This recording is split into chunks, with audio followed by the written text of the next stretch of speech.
Good evening, and welcome to tonight's meeting of the Select Board on Tuesday, August the 16th. Please stand for the Pledge of Allegiance. I pledge allegiance to the flag of the United States of America and to the republic for which it stands, one nation, under God, indivisible, with liberty and justice for all.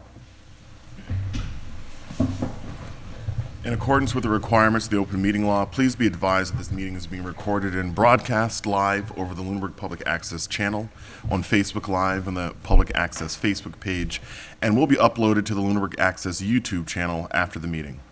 The agenda lists all the topics which may be discussed at the meeting and are those reasonably anticipated by the chair. Votes may be taken as a result of these discussions. Not all items listed may in fact be discussed, and other items not listed may also be brought up for discussion to the extent permitted by the open meeting law. I first want to thank Mr. Alonso for chairing last week's meeting, and thank you very much in my absence. My pleasure. And we were going to move this morning to public comments. Do we have any public comments this evening? Do we have any public comments this evening from the board? No. No, I have none. Once again, I just want to thank the band concerts, the band leader, Steve Archambault, for organizing it, all the players, all the people who sponsored. Last night was the final concert of this season, so they look forward to coming back. They all love playing at that location, so hopefully we'll be able to keep them there while the building is there, or until there's another better venue, but it sounds like they'll be there for the foreseeable future. And thank everybody who attended, because we had some, there was one rain out, and then all the other ones were really, there was one that was a little warm, the other three were really excellent weather, so we were very lucky. Thank you. All right. Town manager? No announcements. Or public Or comment? public comment. All right. I have a public comment. I just want to acknowledge and ask the community to continue to lift Wayne Cuomo up in your prayers while he is in recovery, and also just want to thank the staff and the volunteers who contributed to flower donation for the family. It was really thoughtful, and thanks everyone for who contributed to that. We have one announcement this evening. It's really coming from Devens. So the military, the United States Army and Mass Development are hosting Devens Day, which is going to be this Saturday, and all members of everyone's invited, and they're hoping that this is a really good community event. So it's going to be this Saturday, August the 20th, from 10 a.m. to 4 p.m., and it's going to be located at Devens itself. They will be opening the military base to the public, so that way the public can come and see. It's kind of an appreciation event. When Fort Devens closed, it was a loss of about 8,000 jobs, and from that time to now, at Devens now, there's about 100 businesses. 6,000 of those jobs have come back, and they're higher tech, better paying positions. So this is kind of a celebration of that. What they're featuring is fast rope and a parachute drop. There are going to be some historic reenactments, modern and historic military vehicles. There will be a dunk tank, a climbing wall, and it will conclude the evening with some fireworks. So again, that will be this Saturday from 10 to 4. I believe the fireworks are happening at night. But anyway, so if you're able to come and attend, please do. Any other announcements from the board? All right, and are we in receipt of any communications from other boards? Well, public comment from the public? I'm sorry, thank you. Any public comments this evening from the public? All right, seeing none. Any communications from other boards that we're aware of? None. All right, we're going to move this evening to our first appointment, which is with our quarterly fourth quarter financial report from our finance director, Karen Brochu. Good evening, Karen. Good evening, everyone. Hopefully I can get through this without coughing or doing anything. I got a bit of a cold, but Hold on a second. okay. I'm going to try my best. Direct line of fire. Okay, so I'm going to provide you with the information for the quarter ending June 30th, 2022 for FY22 for both revenues and expenditures. On the revenue side, FY22 collections for Total collections for FY '22 were $46,695,139, and those actual collections exceeded estimates by 3.54%, or $1,596,087. I provided you with a summary of the individual categories, which I will go over. Local receipts, our local receipts exceeded estimates by 33.68%, or $1,049,138. There was only one category within the local receipt grouping that was below what we had estimated, and that was our investment income, which was 2.24%, or $560 below the estimate of $25,000. All the other categories in our local receipts exceeded estimates, and I provided you with a table that just shows a summary of the different categories within the local receipt estimates, which I will go over. As you can see from the table, all of the categories exceeded estimates by rather large percentages. Other excise, which is our meals tax, exceeded estimates by $32,048, or 32%. Departmental revenue school exceeded estimates by $138,443, and this was primarily due to an increase in the municipal Medicaid reimbursement that we receive for students who are eligible. Licenses and permits exceeded our estimates by $126,107, and the main reason for that was for the building permit that was issued to Lunenburg Central at 475 Leominster Shirley Road. Departmental revenue other, which is our ambulance revenue, exceeded estimates by $24,467, or 10%. Our motor vehicle excise exceeded estimates by $118,280, or 7%.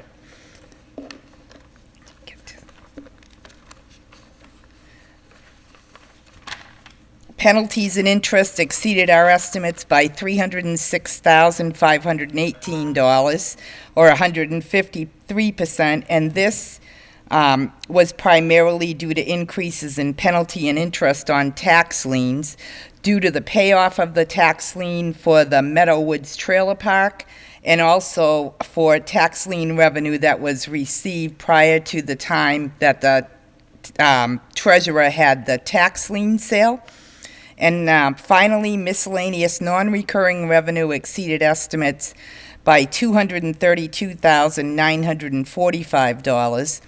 And this was due to, we actually received payments for emergency paid sick leave from the state for COVID-related illnesses in the amount of $71,454. And we also received water betterment payments from Meadowwoods as a result of the payoff of the tax lien in the amount of $121,249. And the other part of the miscellaneous non-recurring revenue that we received was for unclaimed tailings, which is uncashed checks that our treasurer went through the process to try to identify the owners of the checks and get them to come in and have the checks reissued. The time had lapsed, and so we are allowed under statute to take that money back into revenue, and that totaled $21,849. For taxes, the total tax levy for FY '22 net of our overlay was $29,833,387. We received 99.6%, or $116,993 less than the levy estimate, but we also received $585,467 in tax lien revenue. For state aid, we received 1.31%, or $120,947 more in state aid than what was estimated. And this was primarily due to receiving $83,961 more than estimated for reimbursements on tax abatements for veterans and surviving spouse. What happened there is there was actually a delay from the state on the payment of those, so we actually received 2 years' worth of reimbursements in FY '22. And we also received a homeless transportation reimbursement in the amount of $41,228. On the expenditure side, the total budgeted expenditures for FY '22 were $45,099,052, and we have expended and/or encumbered $44,384,376, or 98.4% of the budgeted expenditures. The balance of unexpended, unencumbered funds is $714,676. I did provide you with a summary of that, and I can just go over the different categories and let you know what the percentages were that were actually closed out. For total maturing debt, everything was expended, obviously, because we typically budget what we're going to have to pay for that. Total general government unclassified, there was a closeout of 3.38% of the budgeted amount, or $99,764. General government, there was a closeout of $71,496, or 4.11% of those total appropriations. Central purchasing, $10,681, or 14.62%. Police, $112,555, or 5.55%. Fire, $33,542, or 2.39%. Radio watch, $686, or 0.22%. Other protection, $1,295.11, or 0.63%. Health and sanitation, fully expended. Total DPW, $131,738, or 6.22%. Facilities and buildings, $95,518, or 11.95%. Recycling program, $70,441, or 19.86%. Council on Aging, $4,203, 2.5%. Veterans, $31,516, or 29.8%. Schools, $20,085, or 0.09%. Library, $3,146, or 0.71%. So the total omnibus budget closeout was $686,665, or 1.72% of the total. And then we also had closeouts for state assessments were slightly under budget by $27,949, or 2.53%. And there was a small balance closed out in the tax title appropriation of 0.26%, or $62. That being said, I don't know if anybody has any questions right now, but I just wanted to give you an idea of what our free cash looks like for FY '22.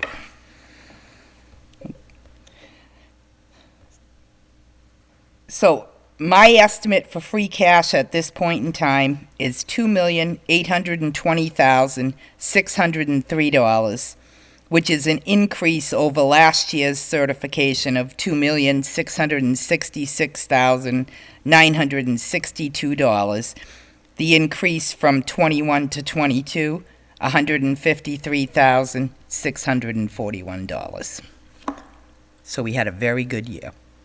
And the biggest reason for it, I would say, on the revenue side, is related to tax liens and also the building permit that was issued for that property on Leominster Shirley Road. On the expenditure side, I think budgets over the years, especially since Heather has been in charge, have been increased slightly so that they have sufficient funds to get them through the year, and hopefully we'll close out at least a small amount to go towards free cash for the following year. And we had, like, I talked to Heather about this, there were staffing issues where the positions were funded but not filled and things like that, so overall, very good year. Yeah, and the Meadowwoods paying up ahead, that was another big. Oh, that was huge. That was huge, yep. That's definitely a big chunk of the estimated free cash for FY '22. Yeah. Well, thank you, Karen, for that. I want to open it to the board for any questions or comments. I don't have any questions. I think it was very thorough, and I appreciate all the hard work that you do every year. Thank you. I have no questions. I appreciate you saying that. Oh, thank No questions, but thank you. You're welcome. I'm going to save my grilling for next year. Oh, thank you. Oh, it's good news. No, thank you. And you, of course, I feel you and your team do a great job, and Yeah. this is no exception, so thank you. It's the leadership. Has a lot to do with the leadership. Well, I also want to thank you, Karen. This is a very thorough presentation, as always. It's always good to hear about the financial position that we're in. And the presentation, the information here is really, really detailed, which I appreciate a lot. Oh, and there's one more thing, because I have to say it. It ain't free, and it ain't Right. cash. And also, the Department of Revenue recommends that you have certified free cash that's equivalent to anywhere between 3 and 5% of your operating budget. The calculation for this free cash estimate is 6.41, so it's slightly higher, but it definitely falls within the guidance of Department of Revenue. All right. Thank you, Karen. Well, when you said you were going to show us what the picture of the free cash was, I could just picture just like these bank stacks of money, just like, yeah, this is what $2.8 million looks like. They only do that at the lottery. Thank you, Karen. Thank you, Karen. Thank you. All right. I don't believe we have any interviews, appointments, or reappointments this evening. Is that correct? There were just two announcements. One, I received notice of resignation of Lisa Melnicki from the police department. Oh, wow. So her last day is actually this week. We want to thank her for all her years of service to the town. And she's resigning due to personal reasons. So, and an announcement from Barb Lefebvre that she is retiring. Her retirement date will be beginning of January of '23. So thank you to Barb as well. Thank you to for both of all them, yes. her years. Yeah, that's a lot of years of service, so thanks to both of them. Yeah. Okay, town manager report. All right.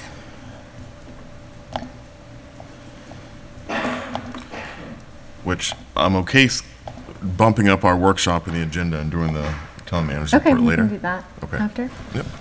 So we'll move the town manager report to after the workshops. That works? That works. All right. So we're going to have a joint meeting with the Capital Planning Committee to discuss available ARPA funds and potential projects. So the purpose of this is the town has $3.5 roughly million available in ARPA funding. This is coming from the federal government.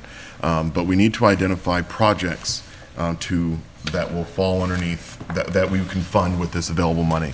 So the intent tonight is for the select board to discuss this with the Capital Planning Committee as the membership does not change too significantly, but it's the group that is the most aware of ongoing requests that come before the town that are funded or not funded, and this may be an opportunity to fund some of those larger cost items. And really, this is kind of step one. I expect that after tonight's meeting that we'll send a communication out to, I know that Heather has already talked to the department heads about ARPA funding and what would work for them, and I would expect that we send a communication out to all appointed and elected boards in our town and provide them about 3 to 4 weeks to provide us with some feedback on products that they would like to see funded. And then that there will be a follow-up conversation scheduled, I believe it's in October, in which we'll kind of come together with that feedback and re-engage this topic. So the intent is for us to kind of relocate tonight as well, to move down to the floor. But I want to give this opportunity to the Capital Planning Committee to call their meeting to order while we move. It's 7:20. Yes, please. And if Pat can come deliver some mics to us. Yeah, they're going to do that once we take like a. Brian Leighton, Capital Planning Chair. At 7:22 p.m., I'm going to call the meeting to order. All right. So the Capital Planning Committee is in order. So we're going to take just a minute and just relocate down the floor.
because these cameras, I think, can come here. Cameras on both sides, they got it. Okay, we're ready. All right, so good evening again. We are reconvening our meeting after just moving from the stage to the table so we can have a more kind of fluid conversation. All right, so one of the things that, again, that we have is we have $3.5 million in available ARPA funding. And so, you know, part of the goal tonight is to discuss what kind of projects we have that may fit well into this. So I'm really looking for this to be a combined conversation. We don't, you know, members just feel free to speak, so that way this is a little bit more casual. Not that we're dressed for it, but a little more casual of a conversation. But I think we should probably start with an overview of the capital planning projects that we have in front of us.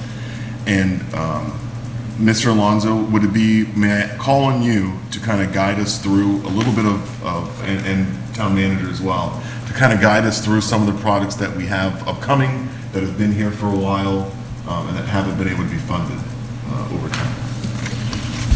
Thank you, Mr. Chair. And I will also, I'll open it up and then I'll defer to the chair of the Capital Planning Committee. But, so this year, the process just began with the capital planning. We had one meeting to establish the agenda and the schedule for the rest of the year and to discuss some game plans with how we'll approach some of the projects. So we really haven't gotten the submittals of new projects for this year.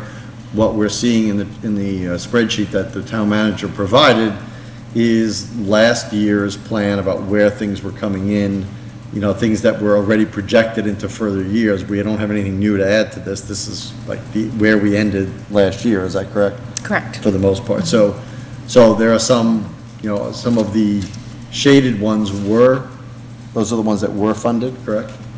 Or the ones that were not? The shaded ones were not Were funded, not. so they were moved to Okay. fiscal '24. Thank you, okay, so I had that wrong.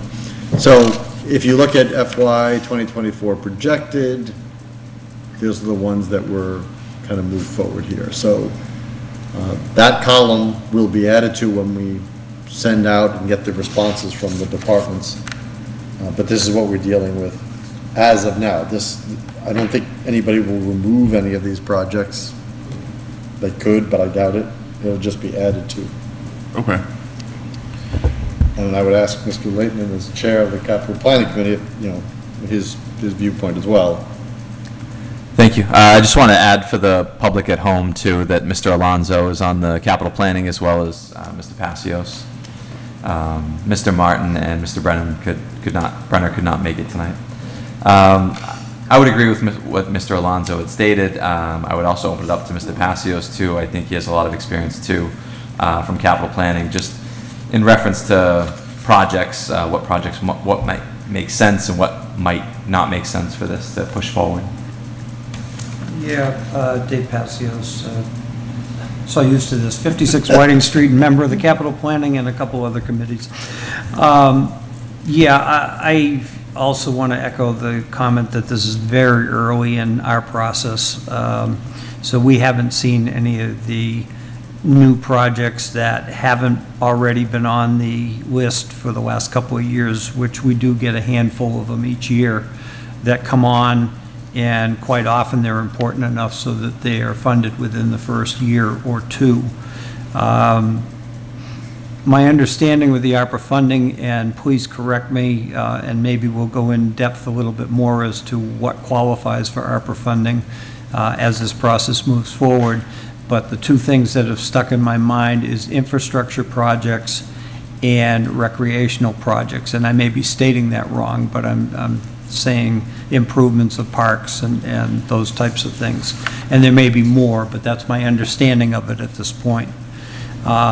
Based on infrastructure, I think we all know we've got a number of issues with culverts and bridges and those types of things, but we've also been very successful in getting grants and earmarks for a lot of those projects. So I question whether we want to push ARPA funding in that direction. I think there will be some projects that come forward in the next few months that it will just make sense that we fund those with ARPA funding. I don't know what those will be at this point, but nothing really stands out at me at the moment. We're going to have a substantial amount of free cash coming forward again for the capital plan this year, and our usual appropriated funds for capital planning. And as we all know, many of the larger dollar projects that are on the list are Vertex report values for repairs to buildings that we still don't know what we're going to do with. So we're not going to be putting $4 or $5 million into a building that we still haven't figured out what we're going to do. Maybe some spending to stabilize those buildings, but we're not going to put the big bucks into them if we're indeed going to either remove them or embark on a large renovation project or whatever. Those are my basic comments right now. Mr. Passios, just because we had discussed this prior, Yep. hazardous abatement is always a large number that we could take care of. What's the concern over hazardous abatement? Just getting that taken care of, because you're going to have to take care of that either way if you tear down the building or renovate the building. Yeah, we had a brief conversation about that a minute ago, and we've had it in multiple meetings with the building committee, actually, when I was on that committee. And the big problem I see is that where we need remediation, we presently occupy those locations. So if you're going to remediate asbestos or hazardous materials, you're going to have to also bring those surfaces back to some sort of usable condition. So like the TC Passios, I mean, that's a big number to remediate that building, but it's 70-some-odd% occupied. So you're not going to go in there and rip out the tile floors and asbestos in the ceilings, because you're going to have to put something back on the floors, and you're going to have to put the ceilings back up again. The Turkey Hill Elementary School, although the school has completed their step-by-step process, that is not a completely clean building at this point. They did what they felt was necessary to have the building well remediated, but if we go into the ceilings in that building, we still have issues. The entire second floor. of Right, Turkey Hill. right, and I'm not sure about the other hallways ceiling-wise or whatever, but, you know, we do have those issues going forward. And again, you've got a building that's being used, you know, most of the year. So if we can just talk through and just identify what these products that have been carried forward are, and if we think that any of these could be prime candidates. So just to confirm, the ones in yellow are the ones that are carried over from last year, is that what we stated? Correct. Okay. So I'll read through the ones that we have in yellow. We have a public safety building constructing a records room. This is a $230,000 request. Public safety building developing unused space for the fire department. Is this the second floor? Is this in reference to the second Yes. floor? I believe so, yes. Okay. And that's $132,000. Senior Center, a new parking lot. That's a $150,000 estimate. We have Ritter repairs in the amount of $182,000. TC Passio's Vertex repairs, the amount of $943,200. And my recollection is that most of that is roof. I And believe that's abatement. that's The abatement. nine- Yeah, the 943. 943 was abatement, yeah, Yep. asbestos abatement, yeah. Let's make that note. Most of the Vertex reports, years 0 to 1, are going to be the abatements. Okay. And then we have Brooks House, and this is abatement for $111,000. And then we have Brooks House, additional Vertex items for the building envelope in the amount of $132,000. So these are products that have been up here for a while. I'll comment on one that's probably not. So one of the biggest threats to property or buildings is water infiltration. You know, you can kind of figure out what you want to do with the building so long as it's not deteriorating from water. So, you know, one of the challenges that we have at TC Passios, and I'll start there, is that although we don't have a plan for the full building, I think all of our iterations of plans are including that first whole section of the building remaining. I think it may be prudent for us to consider putting a new roof on that portion of the building. Even though we haven't figured out the disposition of the building, you know, it kind of puts ourselves in the primary school situation, where if you have water coming in and you don't stop the water coming in, it kind of tells you what you're going to do with the building. Nothing. And so that may be a way, that may be $1 million spent to prolong the life of a building. So I would just urge that maybe one thing we might want to think about is a portion of TC Passio's and doing some roof replacement. Is there? It's not up here. Oh. Yeah, I'm just noting that.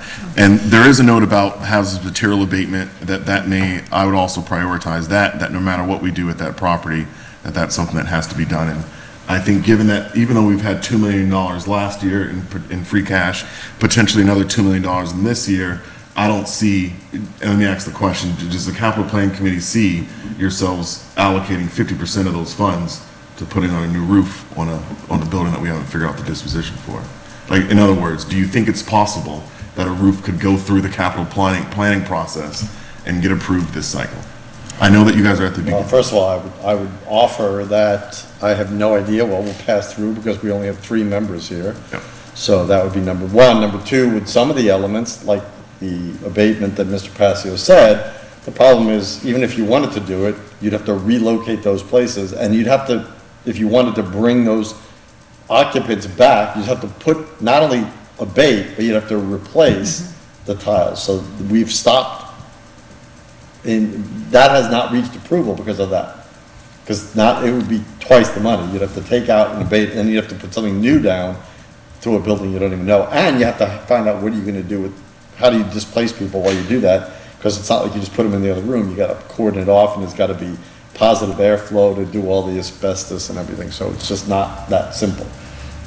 I would say there's nothing out of turn that I'd say that it would or wouldn't pass. We would need to see and talk about among ourselves and among the facilities directors and everybody, or director, what the benefits, because it's all a cost-benefit analysis.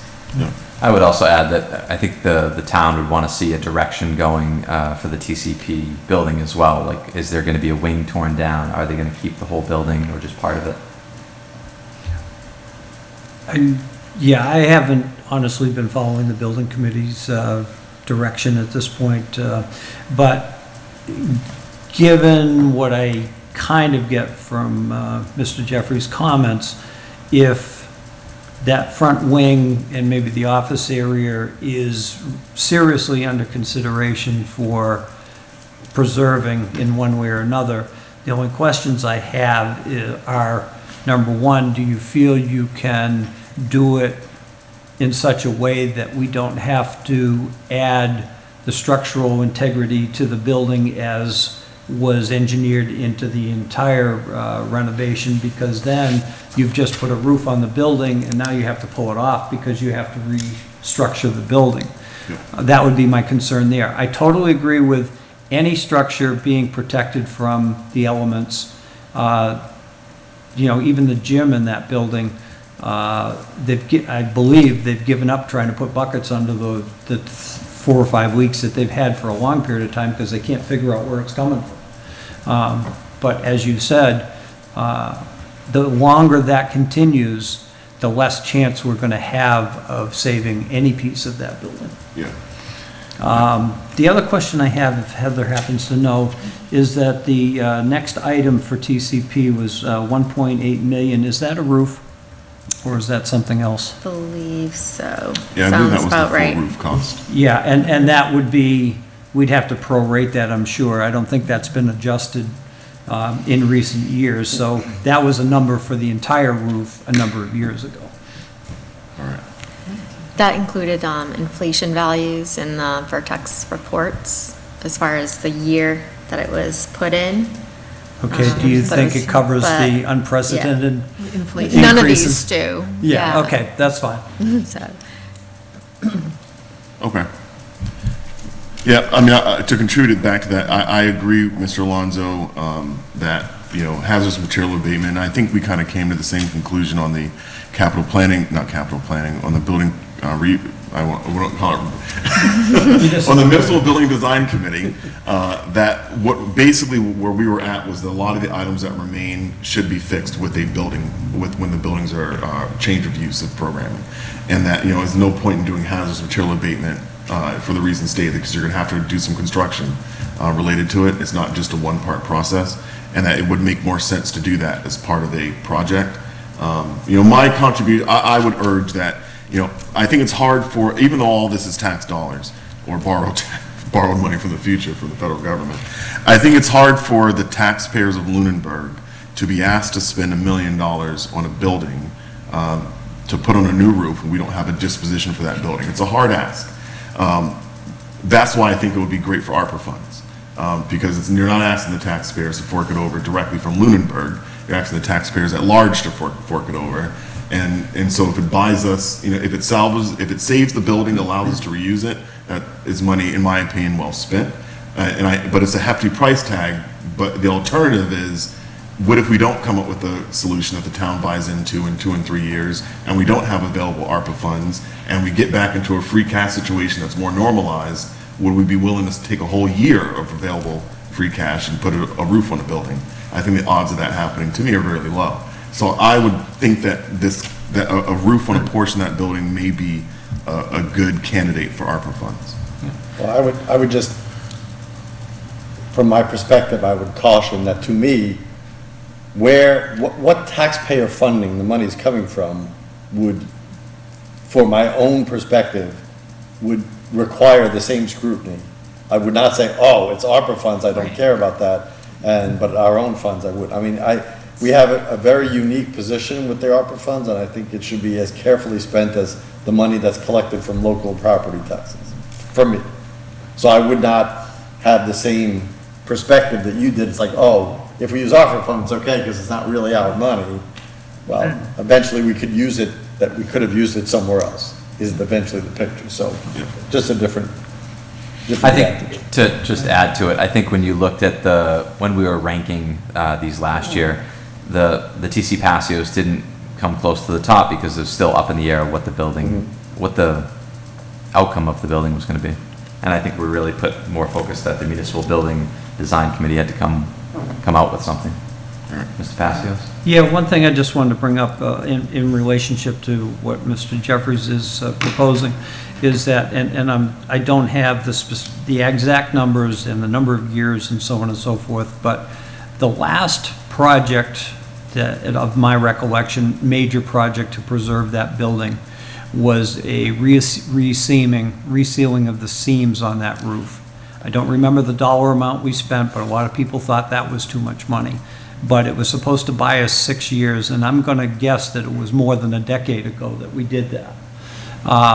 But I believe the majority of the citizens were on board with that to try to stabilize that building for as long as we could until we could figure out what we were going to do.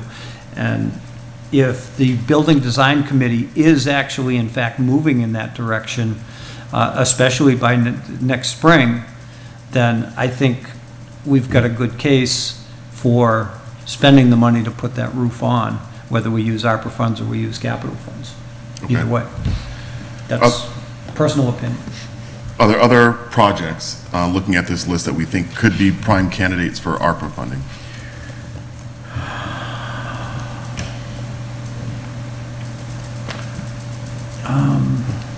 And this is to, Mr. Chair. All of us? yes, this is to all of us. Mr. Chair, if I may Yes. ask, just because Mr. Passios brought it up and through you to the town manager, are the 5 categories listed in this letter still in force, or have they broadened what we can use this for? Yes, if you'll notice on number 5, this is a memo I created for the board that they were going to discuss later in the meeting. The 5 categories are supporting the public health response, addressing the negative economic impacts caused by the public health emergency, premium pay for essential workers, water, sewer, and broadband infrastructure, and last, replacement of lost revenue. So the final rule by the U.S. Treasury allowed the recipients to elect a standard allowance of up to 10 million. And since we are receiving less than 10 million, we can use all our funds on replacement of lost revenue category without, so that's very broad discretion, use of those funds. But what does that mean, replacement of lost revenue? Since So any anything on government this list. services, Okay. yeah. So Yeah. it's fancy talk for just Right. You can use this anywhere in your budget. Correct. How do, yeah, I was going to say, how do you dance around the fact that our receipts 2 years in a row have been above, That's what I mean. you know, budgeted amounts? But there's the standard allowance election, you don't have to calculate your lost revenues, Oh, there you go. so. So they don't have to be capital projects, I mean, that are just in the capital plan. Yeah. I mean, presumably, a lot of these could be used for like the Marshall Park. That's what I was plan, thinking. Yeah. I would like Things to of that see nature. a chunk of it. So you're saying a chunk of it, we A can, chunk. Chunk of it. A large chunk. To Yeah, go to the and- Marshall Park project Right. and the town beach building prepare. Yeah. town beach building repair. Yes. Right, which There's is no not fund- on this it's- list right now, right? the number We dro- isn't. We dropped it off last year. It was on here, on this list temporarily last year. It's but in didn't have there a price somewhere. tag. Didn't have a It's holding dollar. place, Didn't have a but there's dollar no- amount. There's no Right, dollar amount. and it dropped off Right. at town meeting because we didn't have an estimate at Right. the time. Yeah, I agree, and I was gonna, my brain was coming around to the other things. We got kind of tangled up in the buildings and stuff here. Got But, into the weeds already. yeah, I agree. We have a lot of other things. The Parks Commission is determined to bring our parks and facilities back to what they should be or were a number of years ago. We haven't put money into them for a number of years. We actually have a meeting tomorrow evening to discuss capital projects and try to start developing a 5 or 10-year capital plan for parks. And what I believe you're going to see in there is, obviously, Marshall Park is going to be in there a couple of years in a row. I think you're going to see McNally Field. We've got some inquiries going on a possible update and renovation of that park in the future. My thought is in the next 5 years, but I'm not sure about that. It may stretch out a little further. We've got North Field Park that is sitting there waiting for us to decide what we want to do with that. There's some talk within the commission of starting to have that conversation so that in the next 5 to 10 years, we actually do something over there. So yes, the Parks and Recreation in this town would take a real good boost from the ARPA funds. All right. Well, from any funding, again. Yeah, well, anything. Yeah, Since That's true. since we've already acknowledged that the ARPA funds can be used anywhere. Yeah. So Yeah. just include it in anything, you don't have to identify. Right. Yeah, we can use the boost of $3.5 million in a lot of places, I'm sure. But I think one of the things that I'd be interested in, I agree that the Marshall Park plan is great and that we need to move forward with trying to figure out how to fund it. But, you know, the only questions that I had remaining after the presentation, there was a note about grants. And so it would be interesting to know what grants are out there that could be available. Let me word this a little differently. That if there's funding that could be attained through grant money, that's always the preference. And that they may be eligible for grants that other projects are not eligible for. And so I think that may be something that would probably need to be sorted through, is to figure out, you know, for them to continue to do the work that the Parks Commissioners are doing, but to figure out, hey, this is where we see a gap in funding that we're not eligible for grants. Because in other words, there's no point, I don't see the benefit of us contributing $1 million to a project that there could have been a grant for $1 million for. Well, I would say that if we earmark a certain amount of funds for that to go forward, that would not preclude the submission of grants, and if No. you get them, you just reallocate the ARPA money to something else.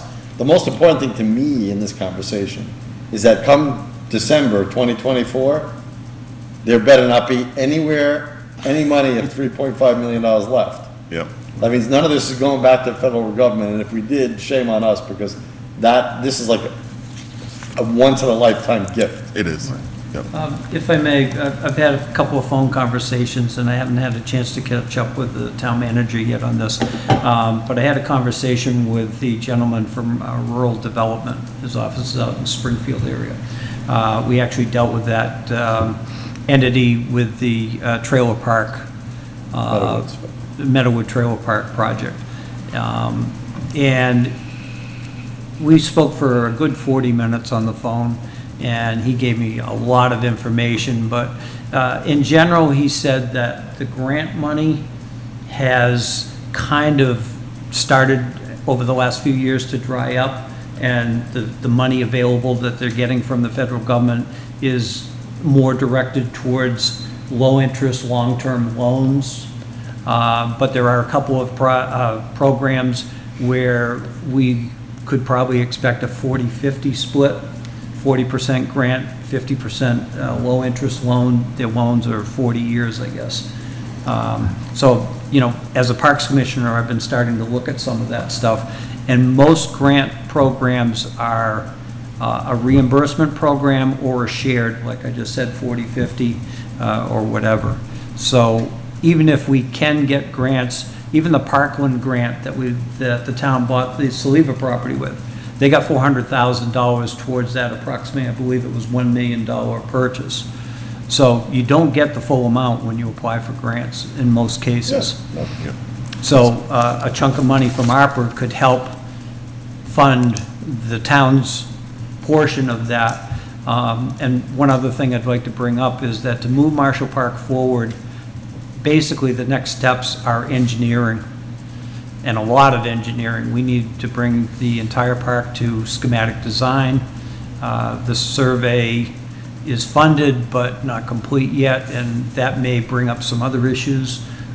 So there's some seed money that needs to bring us to the point where we even know when and what kind of monies we need for any of the phases to bring that project into, to put a shovel in the ground. I just want to summarize, Mr. Passos, the approach that you and Mr. Alonso are recommending, and correct me if I'm incorrect, but I'm hearing that you're recommending that we allocate some funding for ARPA for the redevelopment of Marshall Park, and that money could be, based on what you said about grants being kind of a reimbursement, that money could be like a line, basically. Let's say it's $1 million, and if you're able to get reimbursement for some of that, then, you know, it's still there for you, in other words. And so that may be a good approach to how you fund that, is having that money there, and so there's a set amount, but if grants come in, then it's still there for them.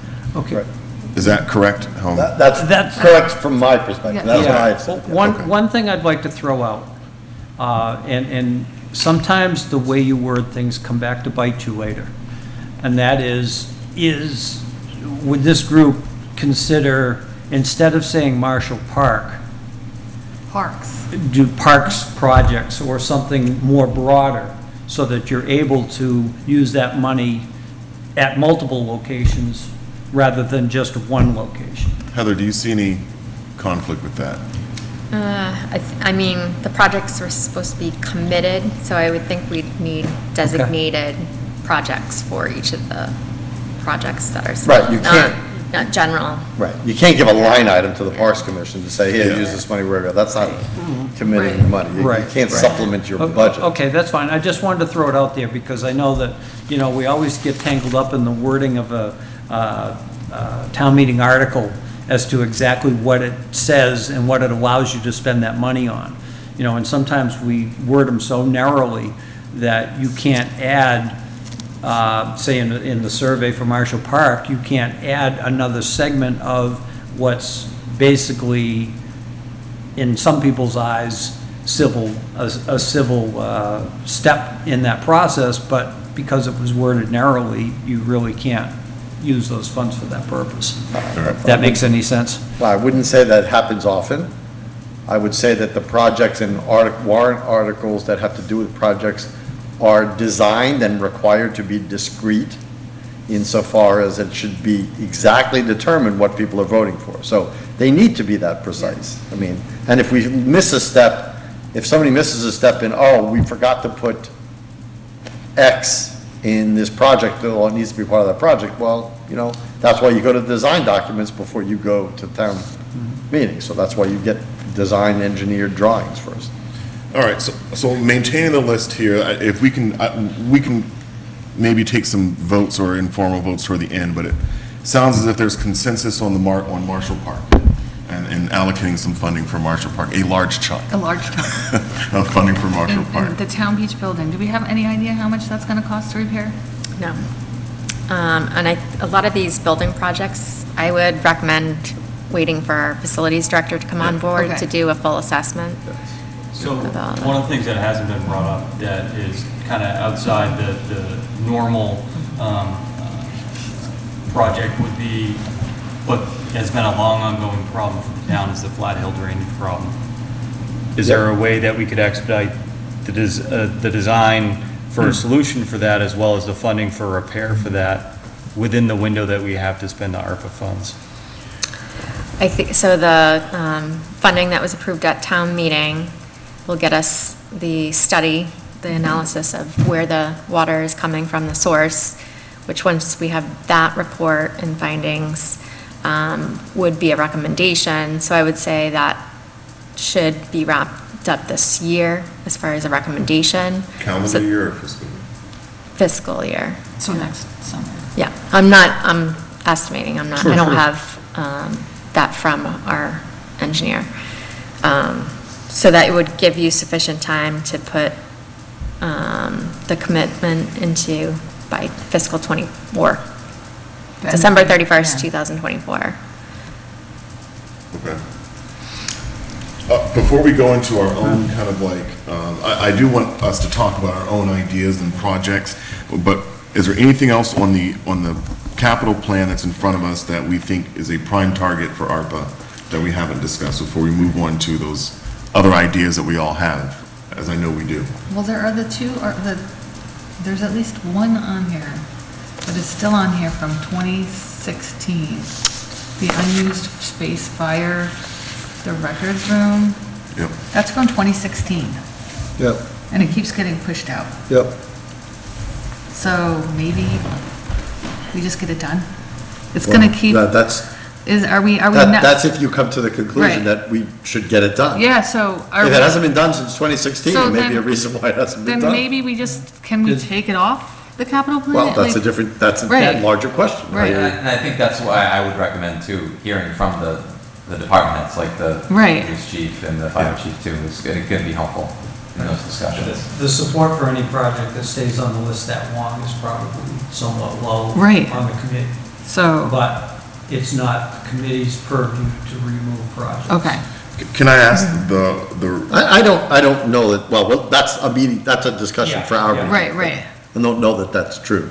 But we okay. can't take them off, but we can certainly make it clear that they shouldn't be there. Can I I, agree. I'd like to, if you can you give me some insight into why this project has not been funded? If there's something else that I'm just probably not aware of, but part of that rationale for why this has continually been ranked lower Well, on again, the it's priority a list. cost-benefit analysis. We don't understand what the benefit of, I mean, we've been told it's about certification, right? Accreditation. Accreditation, sorry. Helps with accreditation. Which The- is about to be complete Completed anyway, anyway without it. right. Oh, okay. So, That was just one piece of that Right. discussion. But if I'm clear, we're talking about space in the building that we could be using. If Yes. it's just Yes. finished. It's unfinished Yeah. space And on we the have, second floor. since we built the public safety building, how many officers have we added on between fire and police? 5 on each side. So we have 10 more people working. Mm-hmm. We've gone from a 2 cruiser shift to a 3 cruiser shift. So there's, okay. I think, there's been some question about the amount of vetting that the capital planning committee has done on some of these projects. And, those are the types of projects that we've asked some very difficult questions the last 2 years, especially. And one of the big things that keeps coming up with these renovating existing space things is that, have you calculated in the need for increased structural integrity? And I believe that was an issue with at least one of those 2 projects in the public safety building. So, there are other things that are of concern when we vet these projects. I don't know about it if it's this one, but some of the other concerns, I'm not sure if this is conditioned space or not, and therefore can the AC with the extra space, handle it to, because I don't remember. That was if these are- answered. It was all, Okay. the HVAC was Okay. all installed as part of that, just not. Okay, thank you. Okay. So I have I guess, an administrative question to Heather. Do we have projects that have been previously funded at town meeting that we can then revise the funding to ARPA funding to then free that money up for our discretion in future budgets? So every year we go, when the budget's put forth, we review unexpended capital articles, and that's part of the funding for the capital plan. Well, what I'm saying is if we have projects that have already been designated to be funded under the capital plan, can we say, well, these are funded, but maybe we go to special town meeting and say we have, X amount of dollars in the capital plan that we can then designate because they'd be ARPA qualified, and that frees up the money because it's not tied to the ARPA funds later on at the town's discretion. It goes into free cash or whatever. Oh, previously approved Yes. projects. You mean, Like retroactive. Just so I'm point of clarification on your question, is that approach then going to, ARPA has a timeline, is that approach? Well, to that's extend part of the reason I timeline? asked it, is if we can get it within the window, because it's things we're gonna fund anyway, and then we use the ARPA funds for those projects, but then that cash that has been previously designated then goes into free cash or essentially into the town's bank that we can then use at our discretion later on, because it simplifies the process. It says, okay, we want to take advantage of the money we have now and use that, and then it saves the money so we can have these more detailed conversations later on to expend these funds. that's a possibility, yeah. So- That the funding source changed from Right. town An appropriation. example of that would be if, and we've had this happen, we've got an earmark for a portion of a project or all of a project that was approved on a capital plan. Then that money is diverted to another capital cycle, I believe. We try to keep capital money in capital projects, so it's reallocated going forward. Because in my view, if we can find those projects either at special town meeting or town meeting, we reallocate the funds as necessary to make sure they fall into ARPA, and then that money isn't lost to the town just because the term expires. Yeah, well, I would say is that we've just established that everything's available to ARPA, so therefore, I would, while we can do that, I just don't know that we need to do that. I'm not against doing that, I just don't think we need to, because there's enough projects in 2 years that we're gonna come up with. Well, by the way, one that we didn't even talk about that's not on this is, of 36th course, Street. the demolition of schools, of the old primary building. So that's gonna be a sizable amount of money, too. Another one that I wanted to add that we've talked about in capital planning too is the Brooks House, which is also a popular topic in town as well. You can see that we pushed 2 items to next year. And there was 1 item that we did approve this current year. Definitely something that the select board could think about discussing what you want to do with the Brooks House in the future. And maybe that's something that you could use the ARPA funds for. I think that's always been a hard, that Passios and the old primary school are the ones that just are the carousel of conversations. All right, I made that note, and I agree, just going back to the previous, I agree with you, Mr. Alonso, on, in your response to Mr. Dwyer, that I think that if we find ourselves in a position where we're not expending enough, it sounds as though we could fully fund a capital plan off ARPA and hoard some free cash. Yeah, and I think if I'm interpreting Selectman Dwyer's comment correctly, is that those projects were fully vetted, went to town meeting, got Yes, approval. right, yep. So instead of some of these other projects where there's unknown, Yeah, well, exactly. What I don't want to see is us run up against a timeline because a project, takes longer to come to fruition. The engineering takes longer than anticipated, so then you can't fund the construction, something like that, that we just make sure that those funds are expended in some way, form or fashion, and then we save that money, the town's money later on to fund those projects in due course. All right, I'm just making a note of that may be an effect. I would not be in favor of doing that this year, but I think that next year, that may be a worthwhile strategy to explore. I do have one follow-up question to that idea and to the town manager, Mr. Chair, and that is, if we were to do that and supplant it, let's say we had an article at special town meeting and it changed the funding, that would free up what we appropriated at a previous one. Where does that go? Because I don't want to be in a spot where we have to put stuff into stabilization and take 2/3 to get it out. I'd rather it be available free cash, so. it would be available for use at a town meeting, just revote the purpose. So Okay. it doesn't have to fall to free cash, it was Okay. appropriated at a town meeting. So we can use that as a funding source of a previous article that was not filed, okay, good. And that goes on until we do something with that article, right? Right. Oh, okay, so then I'd be fine with that.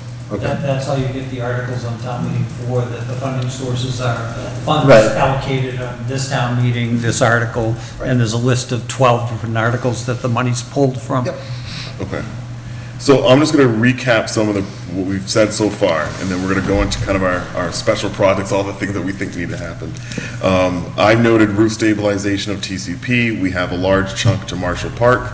We have Town Beach building repair. We have 30 School Street, demolition. We have Flat Hill drainage, public safety building, developing unused space. Already have 30 School Street. And then we have Brooks House, building envelope and other repairs. That seems to be a summary of what we've already stated. Is that correct? All right. So if we can just kind of go around and just talk about what are the things that we all think needs to happen.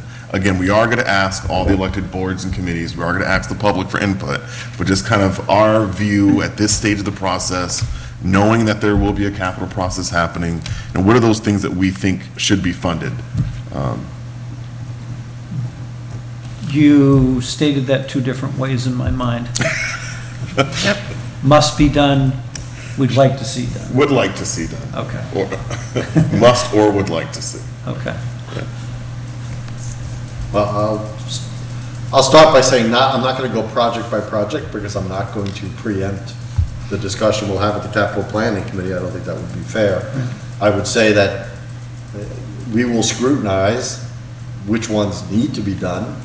I mean, some of them are, I'll mention only one project that I think needs to be done, and that is the demolition of the 30 School Street would be the only one that I think that absolutely needs to be done. There probably are others that I'll get to that conclusion, but that's the one that I think there's no turning back from. We have the time, we have the vote, and we need to do it before something happens there. There's been vandalism, there's been people breaking in the building, and something bad is going to happen if we don't take care of that building. But all the other ones, I think it's up for discussion at our committee. I don't know. Okay.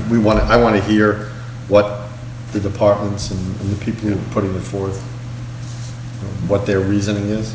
That plays a big part in our determination. Yeah. Amongst the select board, what are the projects that we all kind of campaigned on or talked about that we'd like to see funded? 30 School Street is the one that came front of mind. Okay. So, 30 School Street demolition. I know we're having a conversation, I think, next week or so on future plans for 30 School Street. It may not be next week, Heather. I think it's actually, we try not to do it when you aren't here, but it may be next week. But I have to double check. Okay, 30 School Street. Any other things? Heather? You're looking at me. I'm looking at you, Heather. I have projects that department heads have come forth with that, and upon request, sewer commission as well has Okay. put forth requests. The sewer commission at their last meeting discussed requesting $200,000 towards repairs to manholes to prevent infiltration, and $300,000 for upgrades to the pump station controls, pumps, and standby generator. The fire chief, his proposal was for the replacement of Rescue 1, which is on the capital plan. And he did receive a value that reflected inflation, and that is $442,000, which Cheaper than I is, thought. it was about a 25% increase based on current prices. And that's due to expecting that it's going to need to be replaced sooner than originally anticipated. The police chief submitted a proposal for a mental health co-response. So this would be mental health clinician, basically a person and a half that would be shared between Lunenburg and Townsend. And that per clinician would be there for their mental health calls for police and fire. They're going on because there's been a huge increase in those types of calls. Mental health, well, I guess we'll find out, but mental health for the employees or mental health calls that people call in from 911 and they have an incident that needs mental health professional? Primarily the person calling The for okay, incident. gotcha, okay. But we also discussed that could also be a resource for officers who are going through, because enough. there's a lot of Okay. stuff that they're experiencing and witnessing. Board of Health, I think there should be a number allocated towards them for any mitigation that's needed going forward related to the pandemic or response going forward. I'm not sure what that number is that they allocate. Okay. And my thoughts on Marshall Park, I know discussion about the engineering, that I think the estimate needed was 165,000, around there. I've Is that heard right, that Dave? number. It seems Mhm. low to me, but Okay. I've heard that number, yes.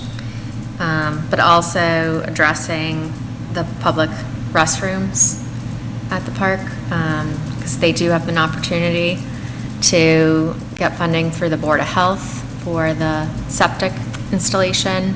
So if they could do the septic installation at the same time as putting in the bathroom facility, I think. Would there be any benefit to hooking Marshall Park to town sewer using ARPA funds versus and abandoning the septic idea? Well, subject that hasn't been fully vetted yet by the commission, but we are kind of headed in the direction of doing both.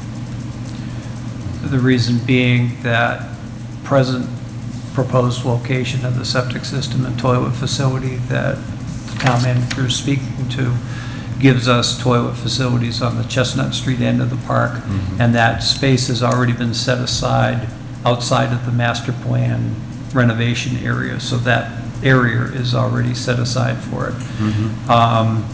And then further discussion and design going to sewer on Mass Ave to come into the center of the park with a toilet facility, gazebo. It's a combination building that's actually in the master plan design. So I know on that side, there's certainly some site constraints regarding adjacent wetlands and things like that. Correct. Right? Most Yeah. definitely, yes. The location of the septic system, as it's designed right now or proposed, is within 30 feet of where the original septic system was located. And it's, believe it or not, the only place in the park where it fits due to soil conditions, ledge, and all of that stuff. Sure. So that's why that's tucked over there. And again, yes, I agree. I think the ARPA funding for either or both projects would be appropriate. In my mind, if we can get the septic system and the toilets on the Chestnut Street end, that can happen much quicker than the overall renovation happening.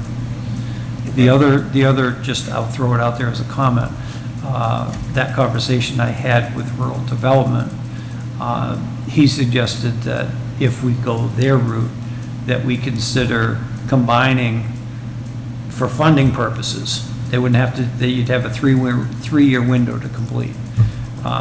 Combining funding for the project would be the septic, toilets on the Chestnut Street corner side, and the connection to sewer and that facility there as one project.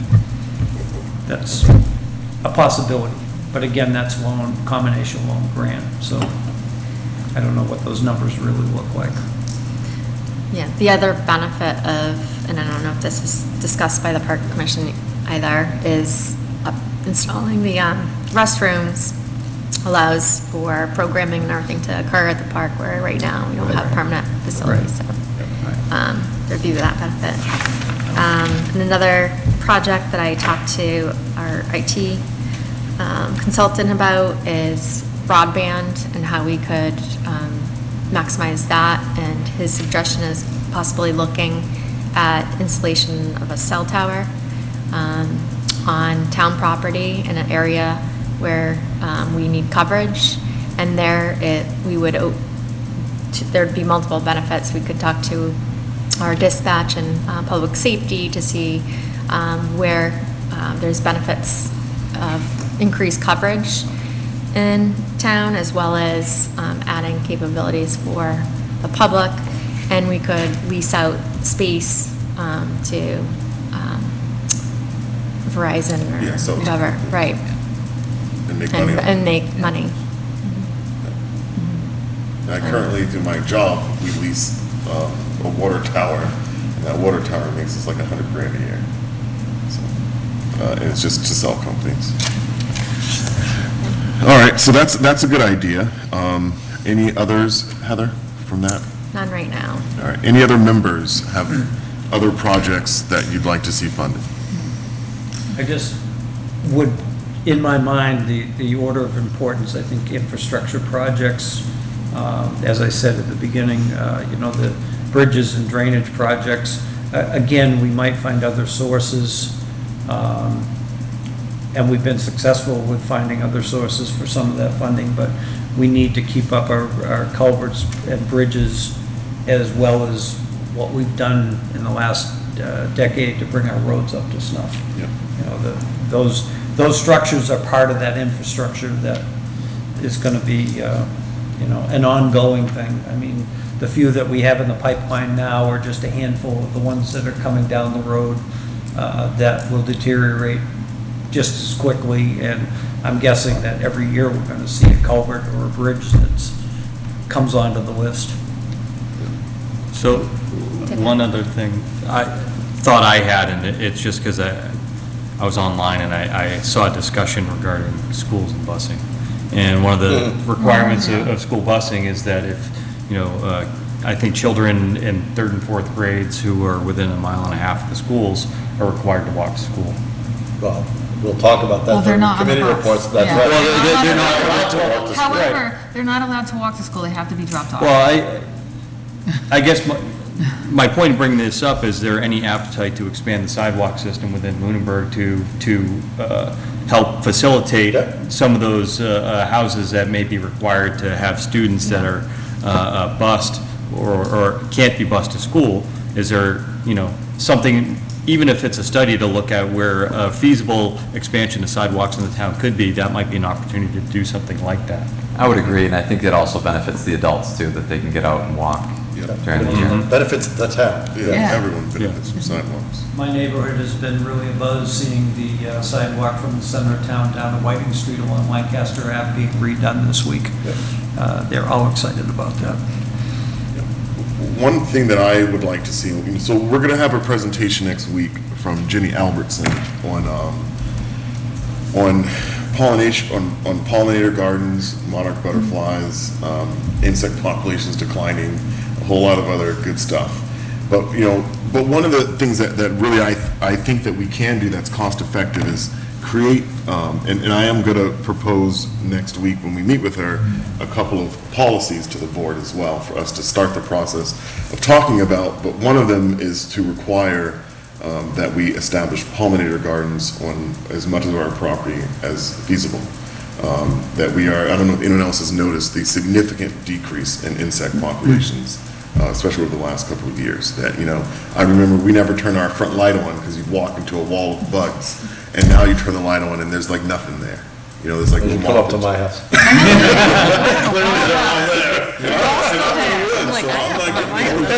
Yeah, sit outside, they're all still there. They're eating me alive. Yeah, right? There's like 14 frogs on every window. Yeah. I have to comment, if there's funding available for pollinator gardens, there are a minimum of 3 pollinator gardens in the plan for Marshall Park. Yeah, so that was one of those cost-effective things, but I think a small amount of money goes a long way on that one. And so, pollinator gardens, I think, and we have a lot of land, the Conservation Commission has a lot of land, I think there's a lot of opportunity to be helpful, again, for small money. And then thinking back to Lake Shirley residents who've come here several times, is this an opportunity for us to start testing Lake Shirley? And since it is a lake technically owned by the town, that we're not performing any kind of water tests over there, we're expecting the Lake Shirley Corporation to do it. Well, we kind of have an agreement for them to do it, and it loosely, I don't want to word that incorrectly, but, the residents there by voluntary actions choose to contribute to maintain the lake. I don't think that since the town doesn't really have full access to the lake, that this is something that we need to take over. But I think that there is a testing requirement that at least we can test to confirm that what's happening is what they say is happening. This is a point of dispute between the Lake Shirley Corporation and the Conservation Commission previously. I think that we had an estimate at that time of about $15,000 a year, and that may be something that I think would be worth funding, is testing Lake Shirley on a regular basis. And that would reduce the cost to the homeowners that are there as well. But how does that extend beyond the ARPA funding Yeah. closeout? That's just in the Yeah, budget, I that's don't know. operating. That's operating, it's That's not operating. capital, but I don't know. But that's the only those are the only ideas that I had. I've mentioned in years before about solar panels on the Old Town Dump, but I know that that's a very large project that to coordinate.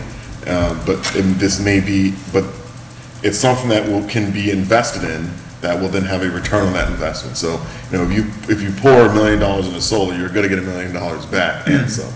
And so that may be a worthwhile way to make money off of these ARPA funds, is to create some kind of solar. Especially since the legislation that was passed federally now, I don't know if it applies to municipalities, but certainly applies to homeowners, that they're gonna bring back the 30% tax credit for anybody doing solar projects. So, Yeah. I don't know if that applies to municipal or I don't not, know. but we should look. I heard it, they took away the incentive for all electric cars within that, in that inflation bill. There's some benefits still in it. I think it was larger, but I think there's still some benefits in it. All right. So that's my other, like I said, the last thing is, to me, it's a way to make the money grow, and it does good for the community at the same time. Again, that's a project that you'd have to put together to have a real project to fund. Yeah. I just throw it out there, our previous DPW director has a complete design for that property over at the old dump for rectangular fields, an entire athletic complex. It never got any traction during his tenure, but there's a design to convert that to open fields. Open fields is a really great way to make money too. But a complex that's enclosed is even better. Yeah, what do you mean? What do you mean by a complex that's enclosed? Where the fields are indoor and then you can use them all year round. Got it. Yeah, And but rent them remember, out. it's on a landfill, so Yeah, there's I know, probably I some know. health Yeah, aspects. so it's Yeah. How long it needs to sit before you can do that. But those kind of projects, Let those us are ring in Small that. regular. reserve every Yeah, year, generators. so Yeah. I'm sure there's something. Yes. Fitchburg just puts them in. All right. I want to just ask Peter, since he's here with us, Mr. Beardmore, if you wouldn't mind joining us for a second. I know you have some ideas. Over here, Peter. So we can have Peter Beardmore join us just for the ending portion of this I discussion. appreciate the invite. So my view on this is that we need shovel-ready projects, to kind of quote President Obama back in 2009, right? And that's the approach that I've taken in my conversations previously as chairman of the Finance Committee with Heather and state officials, and I even, attempted to get some interest in a project going with Verizon to create hotspots out of our streetlights, as when I thought that the funding was going to be restricted, very restricted to projects that included broadband as a potential avenue. This came up at a Finance Committee meeting 3 weeks ago, and I think there was consensus around that philosophy of shovel-ready projects, and particularly because of the momentum that is behind Marshall Park, and because something else that you'll begin a conversation about today around fiscal policy, when you begin to look at the building projects that we need to address in one form or another over the course of the next decade, maybe something at 30 School Street, something to deal with municipal office space, addressing this building, addressing Ritter, addressing Turkey Hill Elementary in one form or another. When you do all that, you invariably exceed our borrowing capacity, I believe, over the next 15 or 20 years at some point. Now, we don't have a really good financial analysis that tells us that yet, but we definitely need it. It's just my back of the envelope math. so far. So when I look at $3 million as, you know, effectively a windfall, and I think about it in terms of what can we do with that money that the community will immediately see a benefit from, and can really enjoy, and can, you know, potentially do things like, you know, appreciably affect property values, for example. You know, I'm not sure that a roof on the front of TC Pasio's would do that, but making Marshall Park really great would certainly do that. And so that's just kind of how I think about it is, you know, a project like that, which would probably be hard to sell as a large debt exclusion project that needs to go through town meeting and a ballot, when you have that money available and it's not shovel-ready yet, but could be in a year or two, I think that that's a really good, the timing just kind of works really well in my very imprecise view of things. So that's kind of where I've been leaning toward in terms of my king for a day for ARPA scenario. But, you know, I mean, all of the other scenarios that have been talked about tonight, you know, there's no shortage of need or opportunity here, right? Like, there's no wrong answer in my view. I think, you know, all of the potential scenarios are good. One word of caution, and I think this may require a little bit of research. I do recall when we got the briefing on the new language from the federal government for ARPA, there was some kind of restriction against spending on items that have already been budgeted. So that, Capital plan. well, so I'm not sure if the capital plan would apply, right? Because there's sort of the omnibus budget, which is the budget that sits outside of the capital plan and the capital plan.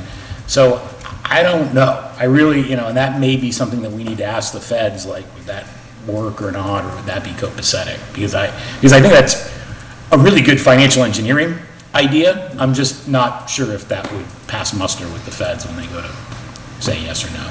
So anyway, thank you for the opportunity. Yeah, as All always, right. thank you. Okay, any other comments tonight? Sounds like we're kind of nearing an ending point here in this conversation.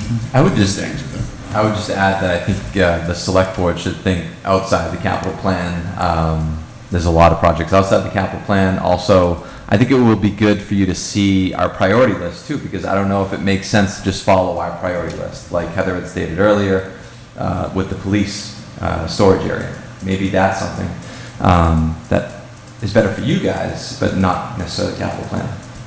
Also, just thinking outside the box as a citizen too, I have town water, but not everybody has town water, and recently people, wells have been going dry. Maybe expanding water lines for the town could also be another item that the select board can help out the community. Of course, that's outside of the town, because that's the water district, so. That's outside municipal funding. Yeah, but, I mean, to that, I mean, on some levels, I mean, you know, I'm thinking 40B here, in which the state kind of says, well, technically it is within. I mean, is the water district eligible for this funding? No, but we could appropriate money towards an outside entity or nonprofit or those types of things. One other thing I did think of was food insecurity, so maybe some designated funds for the food pantry. I was thinking that too earlier. I didn't know if it'd be appropriate, but certainly that's a good idea too. But I think that's an eligible use for if it were expansion of water. So, I know that we're going to engage again. I know we have the Council of Aging coming soon. I know that we're going to engage all the other board and committees. We're going to hear a lot of feedback on all the different projects that everyone's interested in getting funded. But before we wrap up tonight, I just want to make sure we've captured all of our kind of initial thoughts on where we're thinking, before we get all that feedback, where we're thinking that ARPA should go. Are we missing anything here? I'm going to read back through it. Roof stabilization, potentially at TCP. These are all potential. Roof stabilization at TCP, large chunk to Marshall Park, Town Beach building repair, 30 School Street demolition and park, Flat Hill drainage, public safety building, developing unused space, Brooks House building envelope and other repairs, sewer, Commissioners, $200,000, of course, for manholes, $300,000 for pump stations. The fire department, replace rescue number 1, $442,000. The police, mental health co-response clinician with Townsend, Board of Health, an allocation so that way they can do some mitigation. Marshall Park, public restrooms, and yeah, that's what, yeah. Marshall Park, public restrooms, broadband, installing a cell tower, town property where coverage is needed, sidewalks within 1.5 miles of schools, Pulmonary Gardens, Lake Shirley testing, solar project on the Old Town dump, expanding water lines, and food insecurity or the food pantry. Is this, did I miss anything? I know this is like a really exhaustive, long list here, and I'm sure that in this process we're going to prioritize, as noted tonight. I think Mr. While I'm sitting here looking at you, Peter, Mr. Beardmore noted about shovel-ready projects. I think that's actually a really good suggestion for us to consider. But I think as next steps, we'll probably talk about prioritization once we start getting the feedback. How we want to prioritize what we do. I think also getting feedback from the department heads as well. Yes. All right. Before we move on to our next topic, is there anything else we want to discuss tonight with regards to Arpa Funding? Okay. I'll wait for a motion to adjourn at 8:34 p.m. Second. All in favor? Aye. Adjourned. Thank you. Thank you. So since we had the whole wiring setup change, does it make sense to continue the meeting down here and move back up? Say again? This is nice and cozy. I'm comfortable staying where we are. It's too time consuming. All right, yeah. All right. It's better to hear the town manager's report here among the people. Heather, do you want to go to your town manager's report before we continue the workshop on our select board policies for Article 3 funding? Whatever. For Article 3. Order Yeah. you want is fine by me. Say again? Whatever order Yeah. you prefers. I would appreciate a town manager report. Okay. Thank you. So I'll start with the existing vacancies. There is one vacancy on the Finance Committee and one additional vacancy expected at the end of September.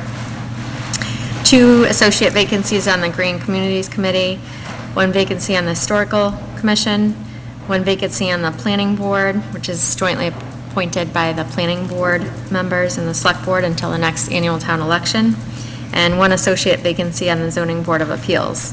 Anyone interested in serving in any of these roles can complete the application form found on the town website and return it to the Select Board's office. If you have any questions on any of these committees, please also contact the Select Board's office at 978-582-4130, extension 144.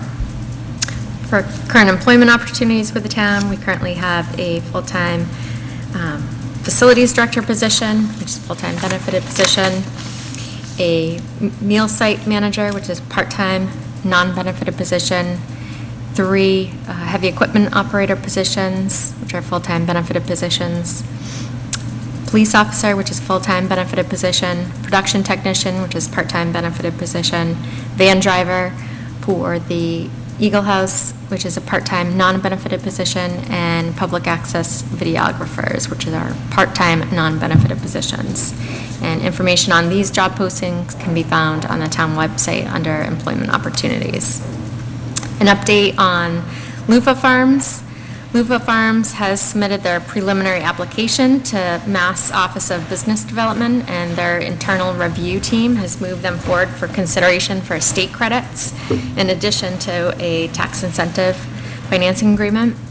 Luffa Farms is working on the required supplemental application, which is due tomorrow to the Mass Office of Business Development, and they will need a valuation spreadsheet from the town as part of that review process. I'm working with our principal assessor on the estimated valuation for the project that would need to be inputted on this spreadsheet. I would expect that once we have the preliminary estimated valuation, that we would begin negotiations on the TIF agreement with Luffa Farms. Update on fiscal '23 state earmarks. We received notification from Senator Cronin's office that we received $100,000 earmark for the senior center ADA patio project. We were notified also earlier in the state budget process that there was also a $100,000 earmark for the hazardous materials and demolition for 30 School Street. So I'm waiting verification from our legislators on that, if that made it through as well. 30 School Street, hazardous materials abatement and demolition update. Ray Dunnitz has begun the initial work for the 30 School Street project. His survey crew was at the building last week to survey the existing building, including doors, walls, stairs, roof, windows, basement, equipment, and building elevations. The deliverable for this portion of work will be an existing condition survey. The next step will entail asbestos-containing materials inspection, collection, and testing in soil samples. And the final report is expected to be complete no later than December. And the remaining tasks include preparation of 100% bid documents, advertising around January of 2023, and construction demolition occurring in the spring. I have a question on that. Why January, why not November or December? Because the bid documents were going to be by December. Got it. Thank you. And timing it for a construction for this spring as well. For town meeting, hopefully? Yes, that's the goal. Yes. All right. And I think for the initial task, that was already ahead of schedule. So, there, the bid documents may be sooner than that as well. Great. Updates from the DPW. Sidewalk repairs on Lancaster Ave between Massachusetts Ave and Whiting Street are being undertaken this week through August 23rd. So for our residents and people driving through town, please use caution when driving in that area. The replacement of the Upper Common Memorial Tree that was removed during the Complete Streets project was planted this week on the Lower Common. And one of the small trees on the Lower Common was moved to the Ritter Building property to replace a damaged tree. And another new tree on the other side of the entrance to the Ritter Building was also replaced a damaged tree on that side of the property. So I think all three look great. And they are out there, because I spoke with the land use director today, watering the trees. I was like, this is not, during a drought. I was worried about those trees. But the way they're put in I guess they have self-containing watering. Reservoirs. Yeah, reservoir, so. The DPW director is working on quotes for the fiscal '22 capital plan for items for the 6-wheel dump truck and the fiscal '23 capital plan 10-wheeler truck currently, but also has ordered the 2 smaller vehicles on the capital plan, both the fiscal '22 and '23 plan. So their expected delivery is September and November. Do you have, I know Mr. Alonso has asked about line striping. Do we have a update on that? No further update than the one I sent the board last week. It was a few weeks out that it would be scheduled. And I did speak with the DPW director about how we can, in the future, it's the way our bid, road materials bid is structured, that we would have to change how that's structured going in subsequent years, because it's bid, the items are bid separately instead of road paving and line striping together, where that contractor would need to basically get the line striping contract out there. We should do that then. Yeah. So we that can is just, as the a note- plan, but we're stuck with our fiscal '23. Yeah. I would just say as a note to avoid the first week of school. It's gonna happen. Hopefully, It's gonna happen. yeah. Just like they were fails. paving Yeah. the day before The last week of school we were graduation. paving, and so Yeah. the first week of school we were striping. Yeah. And lastly, meetings, events, and other announcements. The Lunenburg Farmers Market is every Sunday, now until September 25th. The Historical Society building is open during the farmer market hours. And the special town meeting warrant is open from August 23rd until 5 p.m. on September 20th. And the special town meeting will be on November 15th at 7 p.m. at the middle school, high school auditorium. Thank you, You're welcome. Town Manager, for the report. Are there any questions? Okay. So let's go back into our workshop here. So the other half of tonight, and this should hopefully be quick. So we're going through our policies as part of our goal, and so tonight we're going to review the financial policies. So my expectations on this review tonight is this is a pretty thick document. Not thick, but I think it's a lot of information to consume. So I think my expectation on this discussion is that certainly the board is welcome to talk about whatever the board wants to talk about. My expectation is that we review them tonight, and that I know that we do have a follow-up meeting to talk about these again. So, that way we can, I would expect that there's going to be questions that come out of things that we may want to change or things that we have questions about. So I will be making those notes. Are you making them as well, Heather? Yes. All right. So if we can turn to our select board policies and procedures, Article 3, financial policies. And this is in our Google Drive. All right. So this is a 15-page document. We're not reading it, right? No, we're not reading it. So I'm Review, whatever that means. So I'm assuming that everyone has had the opportunity to at least preliminarily review what these policies are. So we'll start with Article 3, Section 3.01, borrowing. So we'll just note the highlights here. The town incurs debt either through exempt borrowing or through regular borrowing. These things are defined. And then we discuss the tax levy that's in here, and there's limits on debt service costs.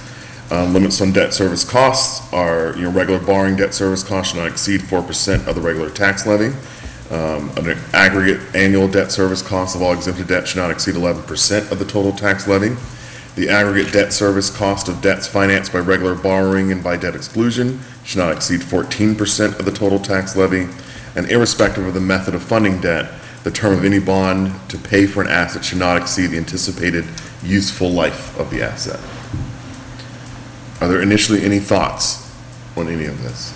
I just have a typographical thing, only to standardize on item C, which limits, which details all of the percentages of service policies, and just choose a standard to go with, because in number 1, it spells out 4%, in words, 4%. In the next one, it uses the number 11 and the percent sign. And in the third one, it uses the number 14 and then spells out percent.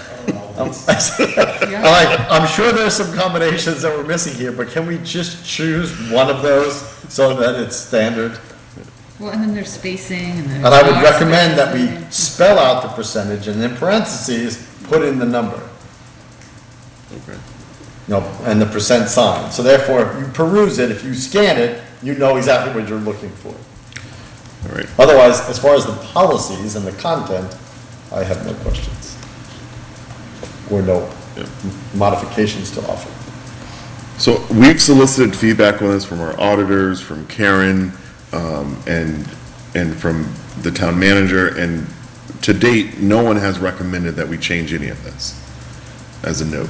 I just want to confirm to the town manager, do you see any opportunities here where you think we need to make some changes?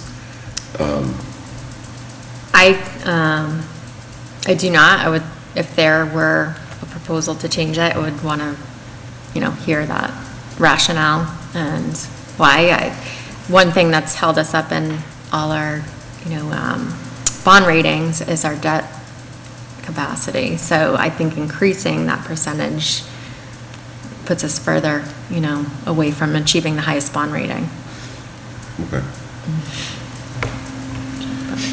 Process and borrowing to pay for emergencies. Are there any questions on section 3.01? Section 3.02, capital budget. I just want to say, to the Yes. extent that you want anything read, I can do it, just. Oh, I got you, Lou. All right. You will get, I know you will get looks if you, 3.02, the capital budget. so the first thing I will say, I think this is not up to date. I think we Correct. changed number 1 and 2 for the amounts, right? We changed Yes, it to- to 15? 20. Oh, we did up to 20, sorry. So All right. Yeah, So that- C, 3.02. that has already been done. I think this Right, board has right. accepted it already. so. Correct. So 1 and 2 require updates. Not one of them. Yes, I recall. Yeah. I think all the rest of that section. It's- It's yeah, the no, same. Yeah. That means the amended data is wrong too. Correct. This is terribly formatted. It's so hard to read. So we'll discuss the format. Yeah. We need to modify the format of this. Yeah. It's not standardized. No, and- and I- it's and- not. And I'm, yeah, I'm, No section is. so I think we probably need to standardize the formatting of this. So for B, capital plan acquisitions and expenditures, the highlighted notes are, for 1, capital plan includes all proposed capital projects.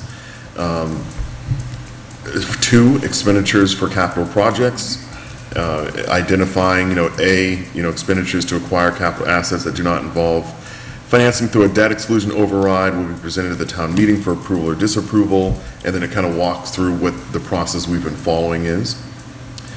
Financing large capital projects, for example, buildings. What's noted here is that in cases that a proposed capital product or acquisition is sufficiently costly, a temporary increase not to exceed 30 years in the tax levy may be used to fund the project or acquisition. We also have the capital planning process. And just to review this, capital planning committee creates a capital plan that consists of all capital requests made by each town department for the next 5 fiscal years. Capital planning committee reviews all the capital products requests as a group. The capital planning committee meets with each department head to discuss and review each capital project request that department made. Based on these individual meetings, the capital planning committee prioritizes all the capital project requests for the next fiscal year and presents a prioritized list to the town manager. And then E, the town manager may modify or add to this list of capital projects as part of the proposed budget for the next fiscal year. The budget will be presented at the annual town meeting, amended as necessary to reflect the will of town meeting and voted on. So again, I would reflect that on the section above that, financing large capital projects, letter A, Board of Selectmen should be replaced by Select Board.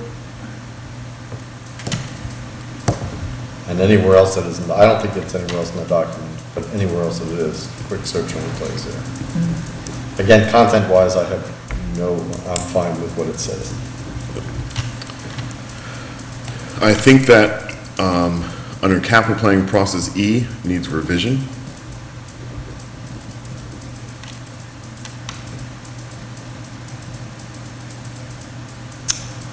What revision? What Yeah, what are you talking about? Or just generally, it just needs revision? I'm sorry. I'm sitting here making notes and not continuing.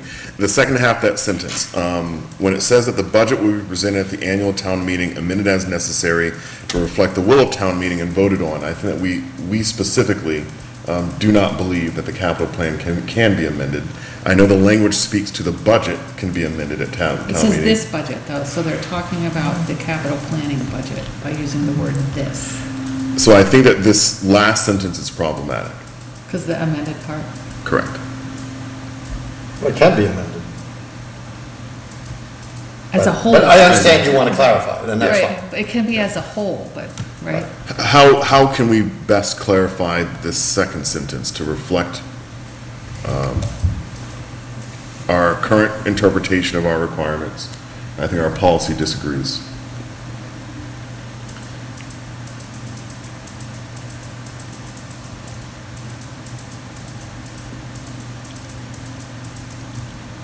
Does it even have to be there? Probably start by saying it shouldn't say this budget, it should say Right. it should reference a capital Capital plan. planning budget So this capital plan will be presented at the annual town meeting. and voted on.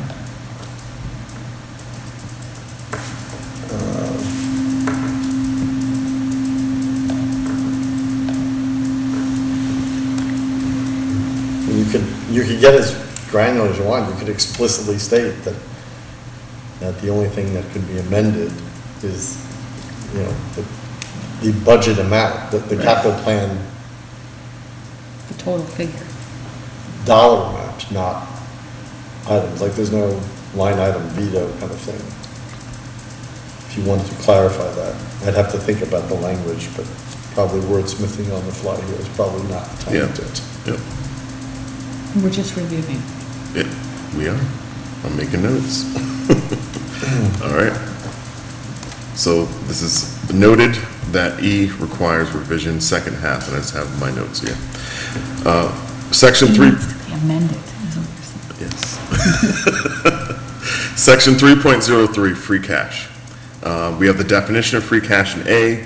In B, we have provided that monies from these three, so I'll read A. A, free cash is remaining. Mr. Franco, would you mind reading A? One. A, free cash, definition, process of establishing. 1, free cash is the remaining unrestricted funds of operations of the town's previous fiscal year net after certain revenue deficits, example, unpaid property taxes. Free cash is a non-recurring source of revenue. It includes A, unexpended free cash from the previous year. B, actual receipts in excess of revenue estimates. And C, unspent amounts in budget line items. All right. So then we go into more detail here, that provided that none of these monies are encumbered nor reserved, and then we have priorities for applying free cash, noted, the highlights, the highest priority should be to increase the balance of the stabilization account. The next highest priority of free cash should be to fund an amount equivalent to at least the last 10% of the previous fiscal year certified general fund free cash for deposit into the OPEB trust fund. C, the third highest priority free cash should be to fund an amount for deposit into a special purpose stabilization account. And then 4, all monies remaining in free cash may be used to fund one-time expenditures for specific departments and or special projects. Do we have any disagreement with these priorities? No. Section 3.04, stabilization and general reserve fund. So we have the definition of what the stabilization fund is. And just to recap, stabilization funds are one or more special reserve accounts allowed by Mass General Law to provide extraordinary or unforeseen expenditures. So we have, in B, stabilization fund policy guidelines. Do we have any questions on the guidelines for balances, withdrawals, replenishing the funds? To the town manager, do you have any conflicts with any of these that we've discussed so far? None. No. General reserve account fund. All right. Section 3.0, any other questions before we move to 3.05 warrants? 3.05 warrants. All warrants must be available for review and signature by 5:30 PM on the meeting date.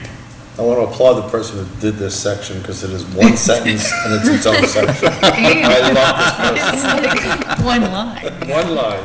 And it's formatted nicely. Like, next. Yep. 3.06 investment policy statement. The investment of general funds, special revenue funds, enterprise funds, and capital project funds. And so, basically, we're bound anyway by Mass General Law, Chapter 44, so I don't think we have a lot that we can modify here of what we can and cannot do. This is a pretty much taken from statute of what we can and cannot do with these funds. All right. Any questions on that before we go into 2? Because we're in 1 right now. So 2, after we get to H, this is page 44, investment of trust funds and bond processes. Do we have any questions on that at all before we move into OPEB? Okay.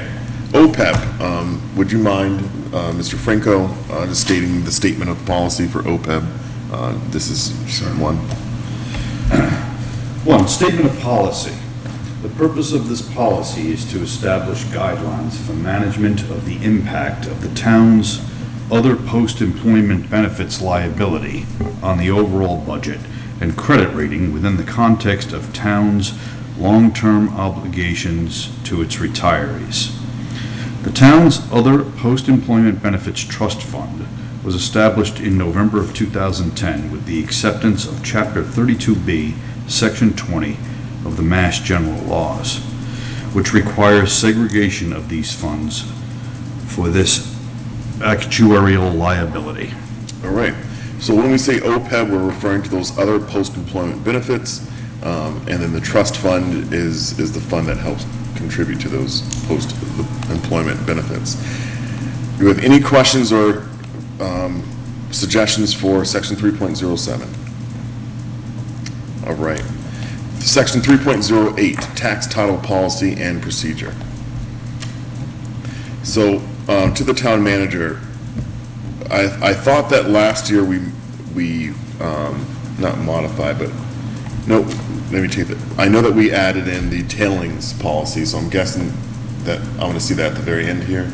That's a separate policy.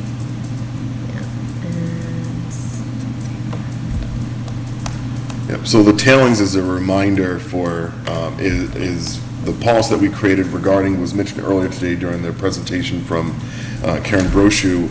It's the policy for uncashed checks. They're called tailings. And so if someone doesn't cash a check after a certain period of time, the money can be pulled back into the general coffers of the town. Do we think that that policy should be connected with these other financial policies? Yes, it would be, and it was recently Yeah. approved, so Yep, so we'll probably just have to change the number of it or something it would just, yeah. to fit in this section. All right, so section 3.08, tax title. Any questions on our tax title policy? Are there any recommendations from staff for changes on this? No. Okay. And then we're going to add tailings to the very end of this. 3.09? Yes. Okay. And any questions on tailings? All right, this is our review. So we're pretty good. So where we have some notes are C1 through 4, spelling out certain percentages, and that's in I think that was 3.01. I'll double checks. In section 3.02, 1 and 2 requires updates referring to the select board. And then we had a note about E in that same section requires revision, and that was about regarding the capital plan, and then adding tailings to this overall financial policies. Excellent. Any questions, comments? Can we reformat it too? I think that that's part of the request, is changing the format a little bit. All right. All right, any other questions, comments before we conclude our workshop here this evening? All right. Moving on. So this concludes the workshop, and we're going to go on to our old business. So to the town manager, our old business, vote and sign purchase and sale agreement and license agreement with Unitil for the street light purchase. All right, so we did receive the 2 documents today.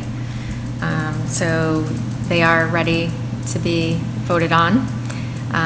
There were 2 revisions from your last drafts, 2 sections that were, I think it was in the license agreement, that only applied to Fitchburg because it was the template came from the Fitchburg. So those were removed, and I spoke with town council today. There's no concerns there. The date for the closing would be September 15th, so that would be inserted into that date. So what I would need from the board is not only to sign the purchase and sale and license agreements, and that would be signed by the chairman. I can think there's only a 1-line signature on those 2 documents, but also to authorize me to execute the bill of sale for the street lighting for the purchase and sale. So the purchase price is the purchase price in the document, and that's what the bill of sale document would be. Can you help me, town manager, on what the motion for this would be?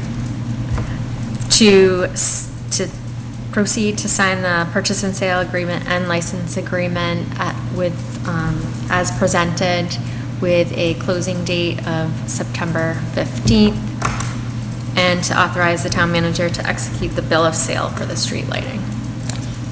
So moved. Second. All right. Do we have any other discussion on this request? At long last. Agree. All right, all in favor, please say aye. Aye. Those opposed, no. The ayes have it, the motion passes. So I will sign once you have that with those noted revisions. I just, big deal, big deal. Hey, I just want to go back, I apologize, in the agenda, there was one thing that I missed on ARPA. In our drive tonight, what you see is, I referenced it, and I know we were looking at it. The town manager prepared for us a communication to send to all departments, committees, commissions, and boards, and this is related to ARPA, advising them of the ARPA funding that we have available to us, what those funds are, what the guidelines are for utilizing those funds, and then asking them to submit proposals back to us. So I think I'm looking for our approval for this communication to go out, but we also need to establish when we want those proposals back by. Is there a recommendation from the town manager on that? I have to look at our schedule coming up. It says February 1st in here, but. I think I was thinking Okay, like, no, that's much shorter okay, period of that's time than that. No, Right. February No, that's 1st all- was that's this this past year, year. Right. Yeah, I left a blank spot for when proposals would be due on the last paragraph. Yeah. It's going to take, I think, a lot of time to go through all these proposals, and I also would expand on that, Mr. Beardmore's suggestion of identifying that they're shovel-ready projects, and any other criteria that you would consider, like public health, public safety, some of the things that a lot of the time we consider, the capital planning committee considers when they review projects. Is it mandated? So that will help eliminate a lot of back and forth if they know what we're looking for upfront. All right. But this is outside of capital planning requests for these. Correct. Okay. All right. Okay. So, just for clarity, you're recommending at the very end of this that we just, that we add in a note about shovel-ready projects or products that are shovel-ready or near shovel-ready. Do we want to add any, and I think you also recommend that we add a notation, things that are required by statute or other regulation. All right. With those modifications, are we in favor of this communication going out? Yeah. I am. All right. I don't know. I think the town manager should try to get some more typefaces and fonts and sizes in the bold. I think there's no italics in this. There's I none. think we should do none. that. Yeah, there's a lot bold. Yeah, it's just the way it. Sorry. It's like, the first thing that does, like, I just look at it and it just attacks my eyes. I'm like, what am I possibly looking at? Especially when you I didn't have much time to prepare this. No, it was the last No, it's not one. something that, I joke because that's not something that usually you do. I know you're very on how documents should look, but I look at this and I'm like, what in the world? Yeah, no, this request came in pretty late today, so thank you. Heather. Yeah, I think we should, I think we should get this out to as many people as possible in the town. And so what is our deadline date? Heather, what is your recommendation for a deadline date? I would say 4 weeks is enough. That would give, because in this, I asked that they meet in a public setting, vote on projects as a committee or board. So that should be enough time for people What do you to think about meet. September 30th, since we're already kind of midway through August, people take vacations, these next 2 weeks? Wrapping it up. That's 6 weeks. That's That's 6 weeks. 6 weeks, right? That's long. That Yeah. is long. Is that, do we have a meeting September 30th? Are we really thinking that the department heads couldn't respond to this in Yeah. a month? No, I'm It's sure they boards can. and committees It's the too. boards and committees. Yeah. Well, Yeah, Yeah. and some don't meet as Yeah. frequently as we do. Yeah, I mean, some aren't even gonna meet until mid or the third week in September. Yeah, Yeah. so, all right, September 30th. Okay, I don't think we need to September vote on 30th. this, I think this is informal, so. Okay, thank you, Heather. You're welcome. Thank you again. All right. For current business, we have approval of minutes. So in our Google Drive, we have minutes for approval for July the 12th and for June the 20th. We have to break them up. Yes, we do. Yeah. Yep. So we'll do June the 21st separately. If we can do, if there's a motion to approve the minutes for June 21st. I would move to approve the minutes of June 21st, 2022, as written. Second. All right, so I think on this one, Todd and Lou cannot vote. Oh, we can No, vote. they can vote. vote. They're They not. will- It was established last week that we can No, vote. they can vote even if they're absent. Oh. We talked about this last week. All right. So all in favor of approving, all in favor of the motion, please say aye. Aye. Those opposed, no. I abstain. Any abstentions? So you just hear at that meeting. I can vote. I abstain. In general, I will not vote on the minutes unless it is required, if I'm not here. Just in order, if it's required to get it passed, then I'll do it, but. Is there a motion for approving the minutes for July the 12th? I'll make that motion. I move to approve the minutes of July 12, 2022 as presented. Second. Any other discussion? All in favor of the motion, please say aye. Aye. Aye. Those opposed, no. Any abstentions? The motion passes. Okay, the minutes are approved. We have signed September the 6th, 2022 state primary warrant. Is that on the desk, or do you have that with you? I'll grab it off the desk.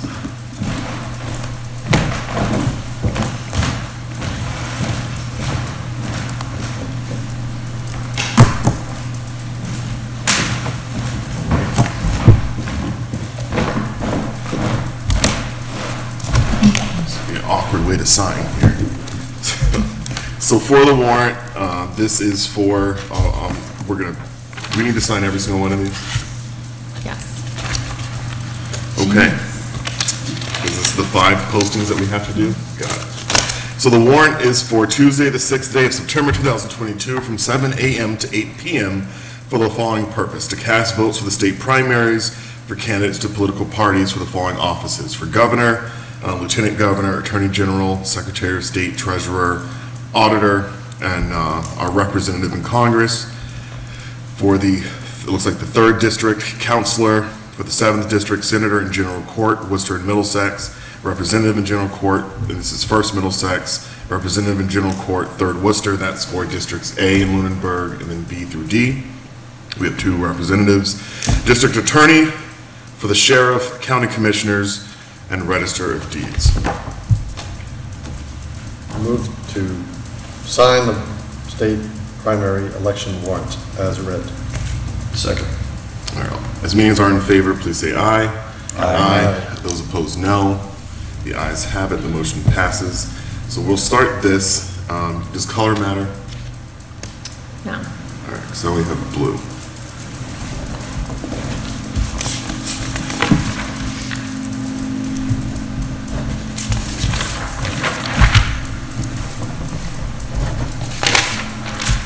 This document is worth it just for the second to last line. Just hereof, fail not, and make return of this warrant with your doings thereon at the time and place of said voting. I'm guessing that's historical, because that hasn't, people haven't written like that since, you know, the Massachusetts Charter was signed. All right. So we also have our warrants and other action items. Oh, all approved, just need my signature. PJ, oh, these are, I see these are, got it. That's last week's stuff. Legal reasons from last week.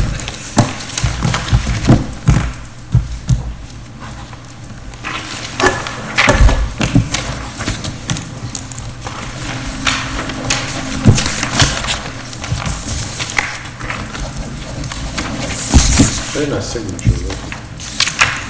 Thank you. Although Heather seems to think all of our signatures are Well, you look, illegible. okay, today I can see your name. Today, that's the way I started my name since I was 18 No, years no, old. that's- You have to sign it, that goes with the stack. Mine has evolved a lot. If I look at some things I've signed. We have a payroll warrant. Oh, my God. We have a payroll warrant in the amount of $722,978.16. We have an accounts payable warrant. Wait, where's this go? Where's the envelope? Yeah, where is the envelope? Where did you put the, Oh, it was a, manila? yeah, there you go. We have an accounts payable warrant in the amount of $456,366.53. We have deduction warrant in the amount of $173,586.17. Are there any action items this evening? Hearing none, committee reports. Any committee reports this evening? Well, it's not I don't have any committee reports. I'm assuming that we're going to get some applicants. I'm hoping we're getting applicants for the finance committee, so we'll be holding that. And the finance committee itself hasn't, I don't think they've met since last week, so. But I do want to comment on something that was brought up earlier in the evening, and that was about the school policy about children Walking the walking, school. well, not walking to school. No, right? it's- So, they can't first of be all, on the there's a bus. policy Yeah. that they're gonna provide buses for everybody, if I understand this correctly, from kindergarten through second grade, no matter where you live, you get buses. Yep, From third grade onward, you don't get buses, correct. which would leave you to say, okay, that you walk or you ride your bike or you get a ride. But third and fourth graders aren't allowed to walk. So you're forcing parents to come up with some method to get their children to school, which is required. Now, I don't know, there's probably people who, just for the third and fourth graders, first of all, there's gotta be some people who may be one-car families, and the other parent doesn't drive, and we're relegated to having people, I have a comment as well, because 1.5 miles from Turkey Hill is different than 1.5 miles from the primary school, and they're on the same bus. Right, that's- okay, so that- right. So then what happens to the kid who goes to the primary school and their sibling goes to Turkey Hill? well, so there's that. And then we go to the place of, let's say you are able to walk or take your bike to school. Let's keep with walking. Yeah, we just talked about there aren't sidewalks a 1.5 miles from every one of these schools. I mean, across from where I live on Lancaster Ave, which is closer than 1.5 miles, you want somebody to walk up Lancaster Avenue. Now, mind you, that if you live on the east side of Lancaster Avenue, you'd have to cross the street to walk and follow the law. Around, so you have to cross the street, and a lot of those curves are blind, and there's hills where I live. Then you have to walk on the no shoulder of the road there, all the way. In the snow, This can is you just imagine? right. This is just a disaster waiting to happen. I live on Northfield, within the 1.5 miles, and they'd have to walk all the way down Northfield to get to school. You're talking, that's as Or far as. if you are a primary school student and you went, well, primary would be covered. but Right, let's they just- got to go Let's on just the say bus. like Arbor Street, I think it's still Yep. within 1.5 miles of Turkey Hill. You want people to cross And 2A, Mass where are they gonna Ave, cross yeah, 2A yeah. on? Yep. There's no crosswalk over there. What was, I mean, I didn't attend, what was the rationale for why? On this the was- budget, I gotta believe. I have no idea. But I That mean, was, that we was don't control it, but I mean, they're adding all, so they've added all these, like, I certainly promote sports, even though I've gotten fat over the last couple of years, but I definitely promote sports, but I mean, I'm looking at the positions that they've been adding at the school system, I mean. They just hired a new art teacher at the high school, So is this a and I didn't even know. we got policy rid that of it. was in place that they're just now I have no. enforcing? My understanding from reading social media, and I will start out by saying, I have not It was on- contacted it anybody in was the on school Facebook, committee, yes. okay? Yep. But that it has been there but never enforced. I That's what I've I been- don't remember. Okay, well- But definitely would not have been enforced when I was on school committee, Right. because there's no way I would say that that's. Right. And then, when I was on school committee, there was the whole busing, you can't get off without a parent being present when you're in a certain age group. Right. So now she's totally, completely turned it around, and they can walk to school, but not really walk to school, and it was the same age group that would be getting off the bus alone, that now, like the fifth graders. Yep. They all fell in that category there. She said that they couldn't get off the bus without a parent present.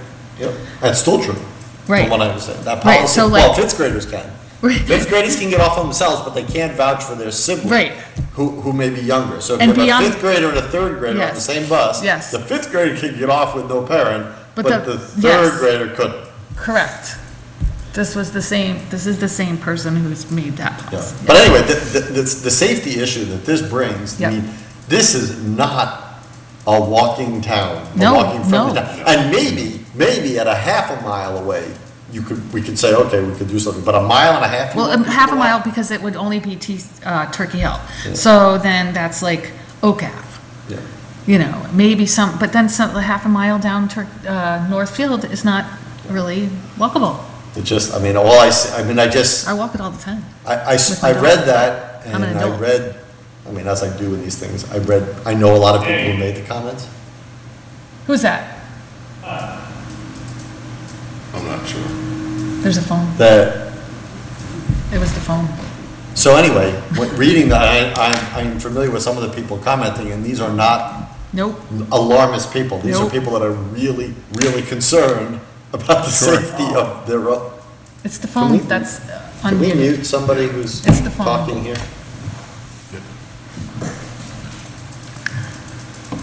Mr. Rogers. Is it Dave? Because I thought it sounded like him.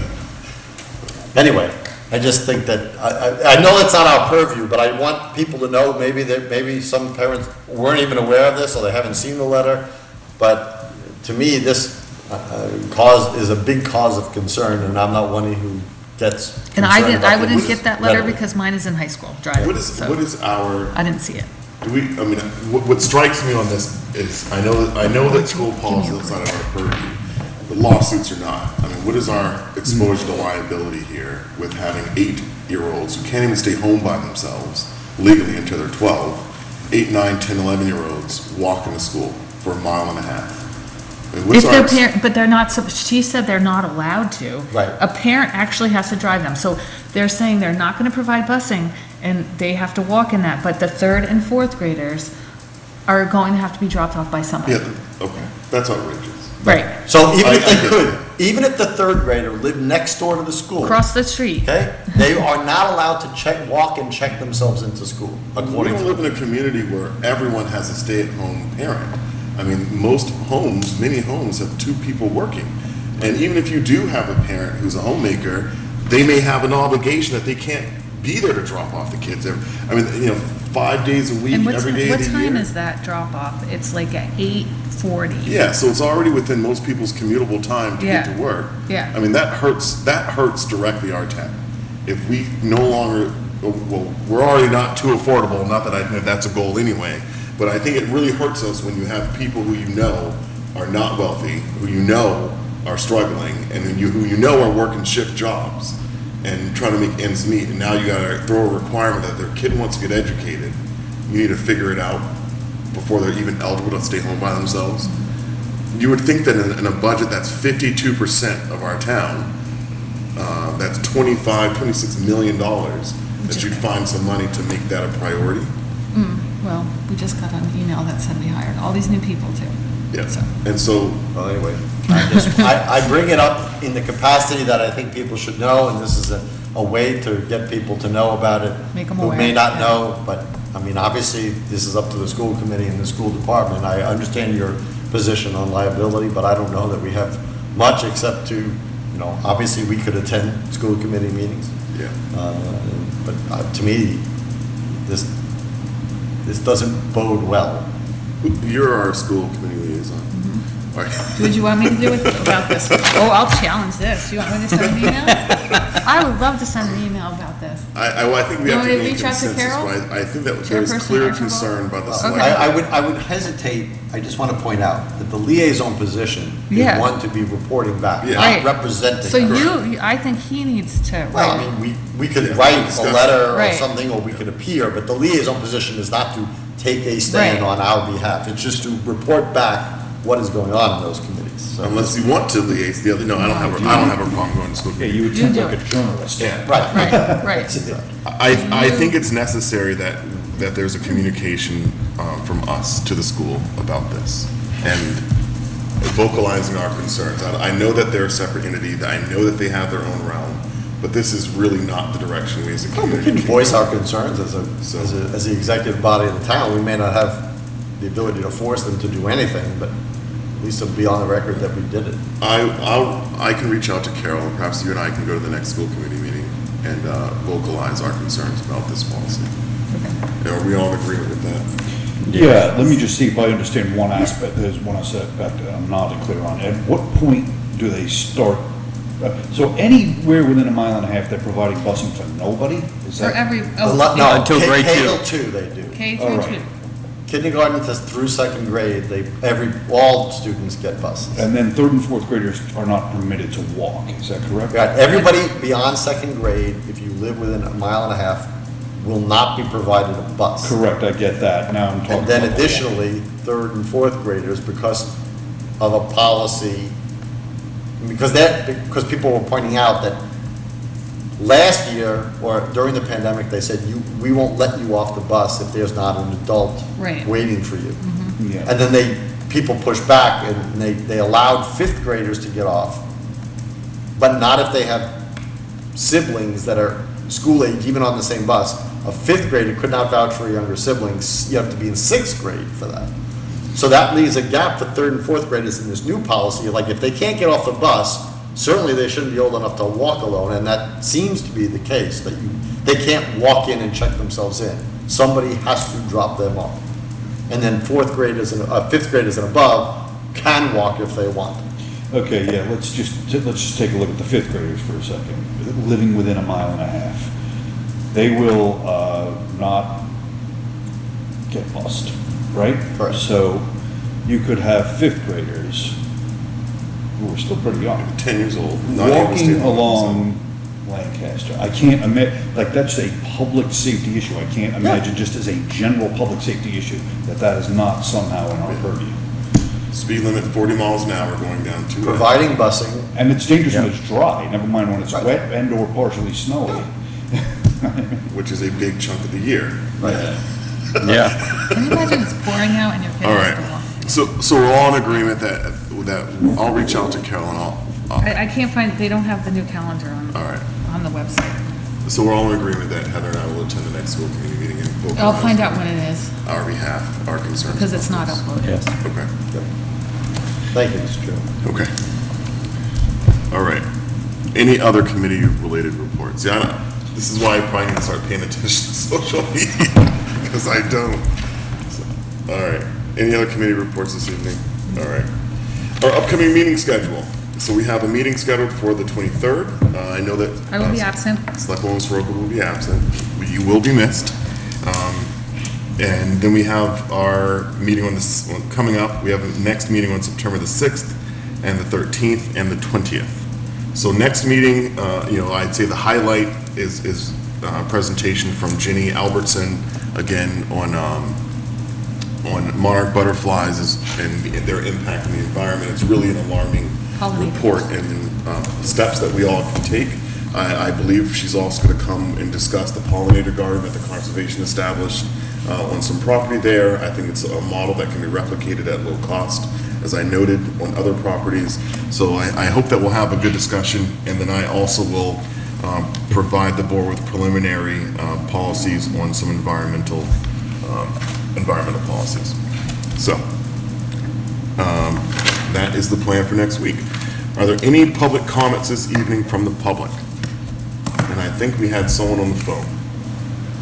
So we'll go to phone call, Mr. Rogers. Do we remember the process to unmute over the phone, what they have to press? Did you Star just put six. this up on the- Something just popped up on the school committee calendar. I didn't do No. that. I think it's star six. Did I do that? I'm sorry. I was looking it up. I looked it up. I was looking it up. So maybe it's me. So we're calling on the phone line to unmute star 6. And that's the 582. There we he go. is. Mr. Chairman, Good evening, Mr. Rogers. thank you. I'd like to make a couple of comments on the joint meeting evening. Although I agree with doing something for the roof at the patio school to, not further exacerbate the situation, I don't agree with spending $1 million that you may have to make renovations. And I suggest, and I'm serious when I say this, I would suggest that we affix the national flag of Florida on the roof to prevent water infiltrating. And it would be another message that it's something that needs to be done here, and maybe that will jog people to lobby and, bring this thing up one way or the other. That's point number one. Number two, the Brooks House, I think my math was right, it's around $225,000 that's proposing to do something with the Brooks House, but what are they going to use it for after? Okay? The bottom line is, it's about unconcern. I think we should spend the money that will complete projects and benefit the vast majority of the taxpayers in town, like roads, 30 School Street, an ambulance, stove, okay? To just name a few. I respectfully request that money be spent to update the technology and enable presentations that are being shown to the select board so that the folks at home can see them. And I've asked for this ad nauseum, and this would be a good time to do it. So that, like, case in point tonight, reference was made to the sheet of paper that you had that was color-coded with yellow. I never saw the sheet. I don't know what you were talking about. And I don't think that's right for the people at home not to be fully engaged in the presentation. And the last thing I'd like to comment on, and I know I'm not going to make any friends with this, but that's okay. Marshall Park, okay? When Dave Passios and the board of park commissioners came forth to pitch the design, okay, he made it very, very clear that it was the intent of everybody not to spend any taxpayers' dollars, but rather to get funding and grants. And now this whole thing has changed. So I'll be damned if I'm going to approve or vote for putting in plans if we don't have the money. So those are my points. Thank you for the opportunity. As always, thank you, Mr. Rogers. Are there any additional public comments this evening from the public? All right, do we have any public comments this evening from the town manager? None. And from the board? None. Excellent. Well, thank you all for another wonderful evening with you. And the time is now 9:31. Is there a motion to adjourn? So moved. Second. Any discussion? All in favor of the motion, please say aye. Aye. Those opposed, no. The ayes have it, the motion passes. We are adjourned. To those at home, I hope you have a good evening, and we will see you here 7 o'clock next week.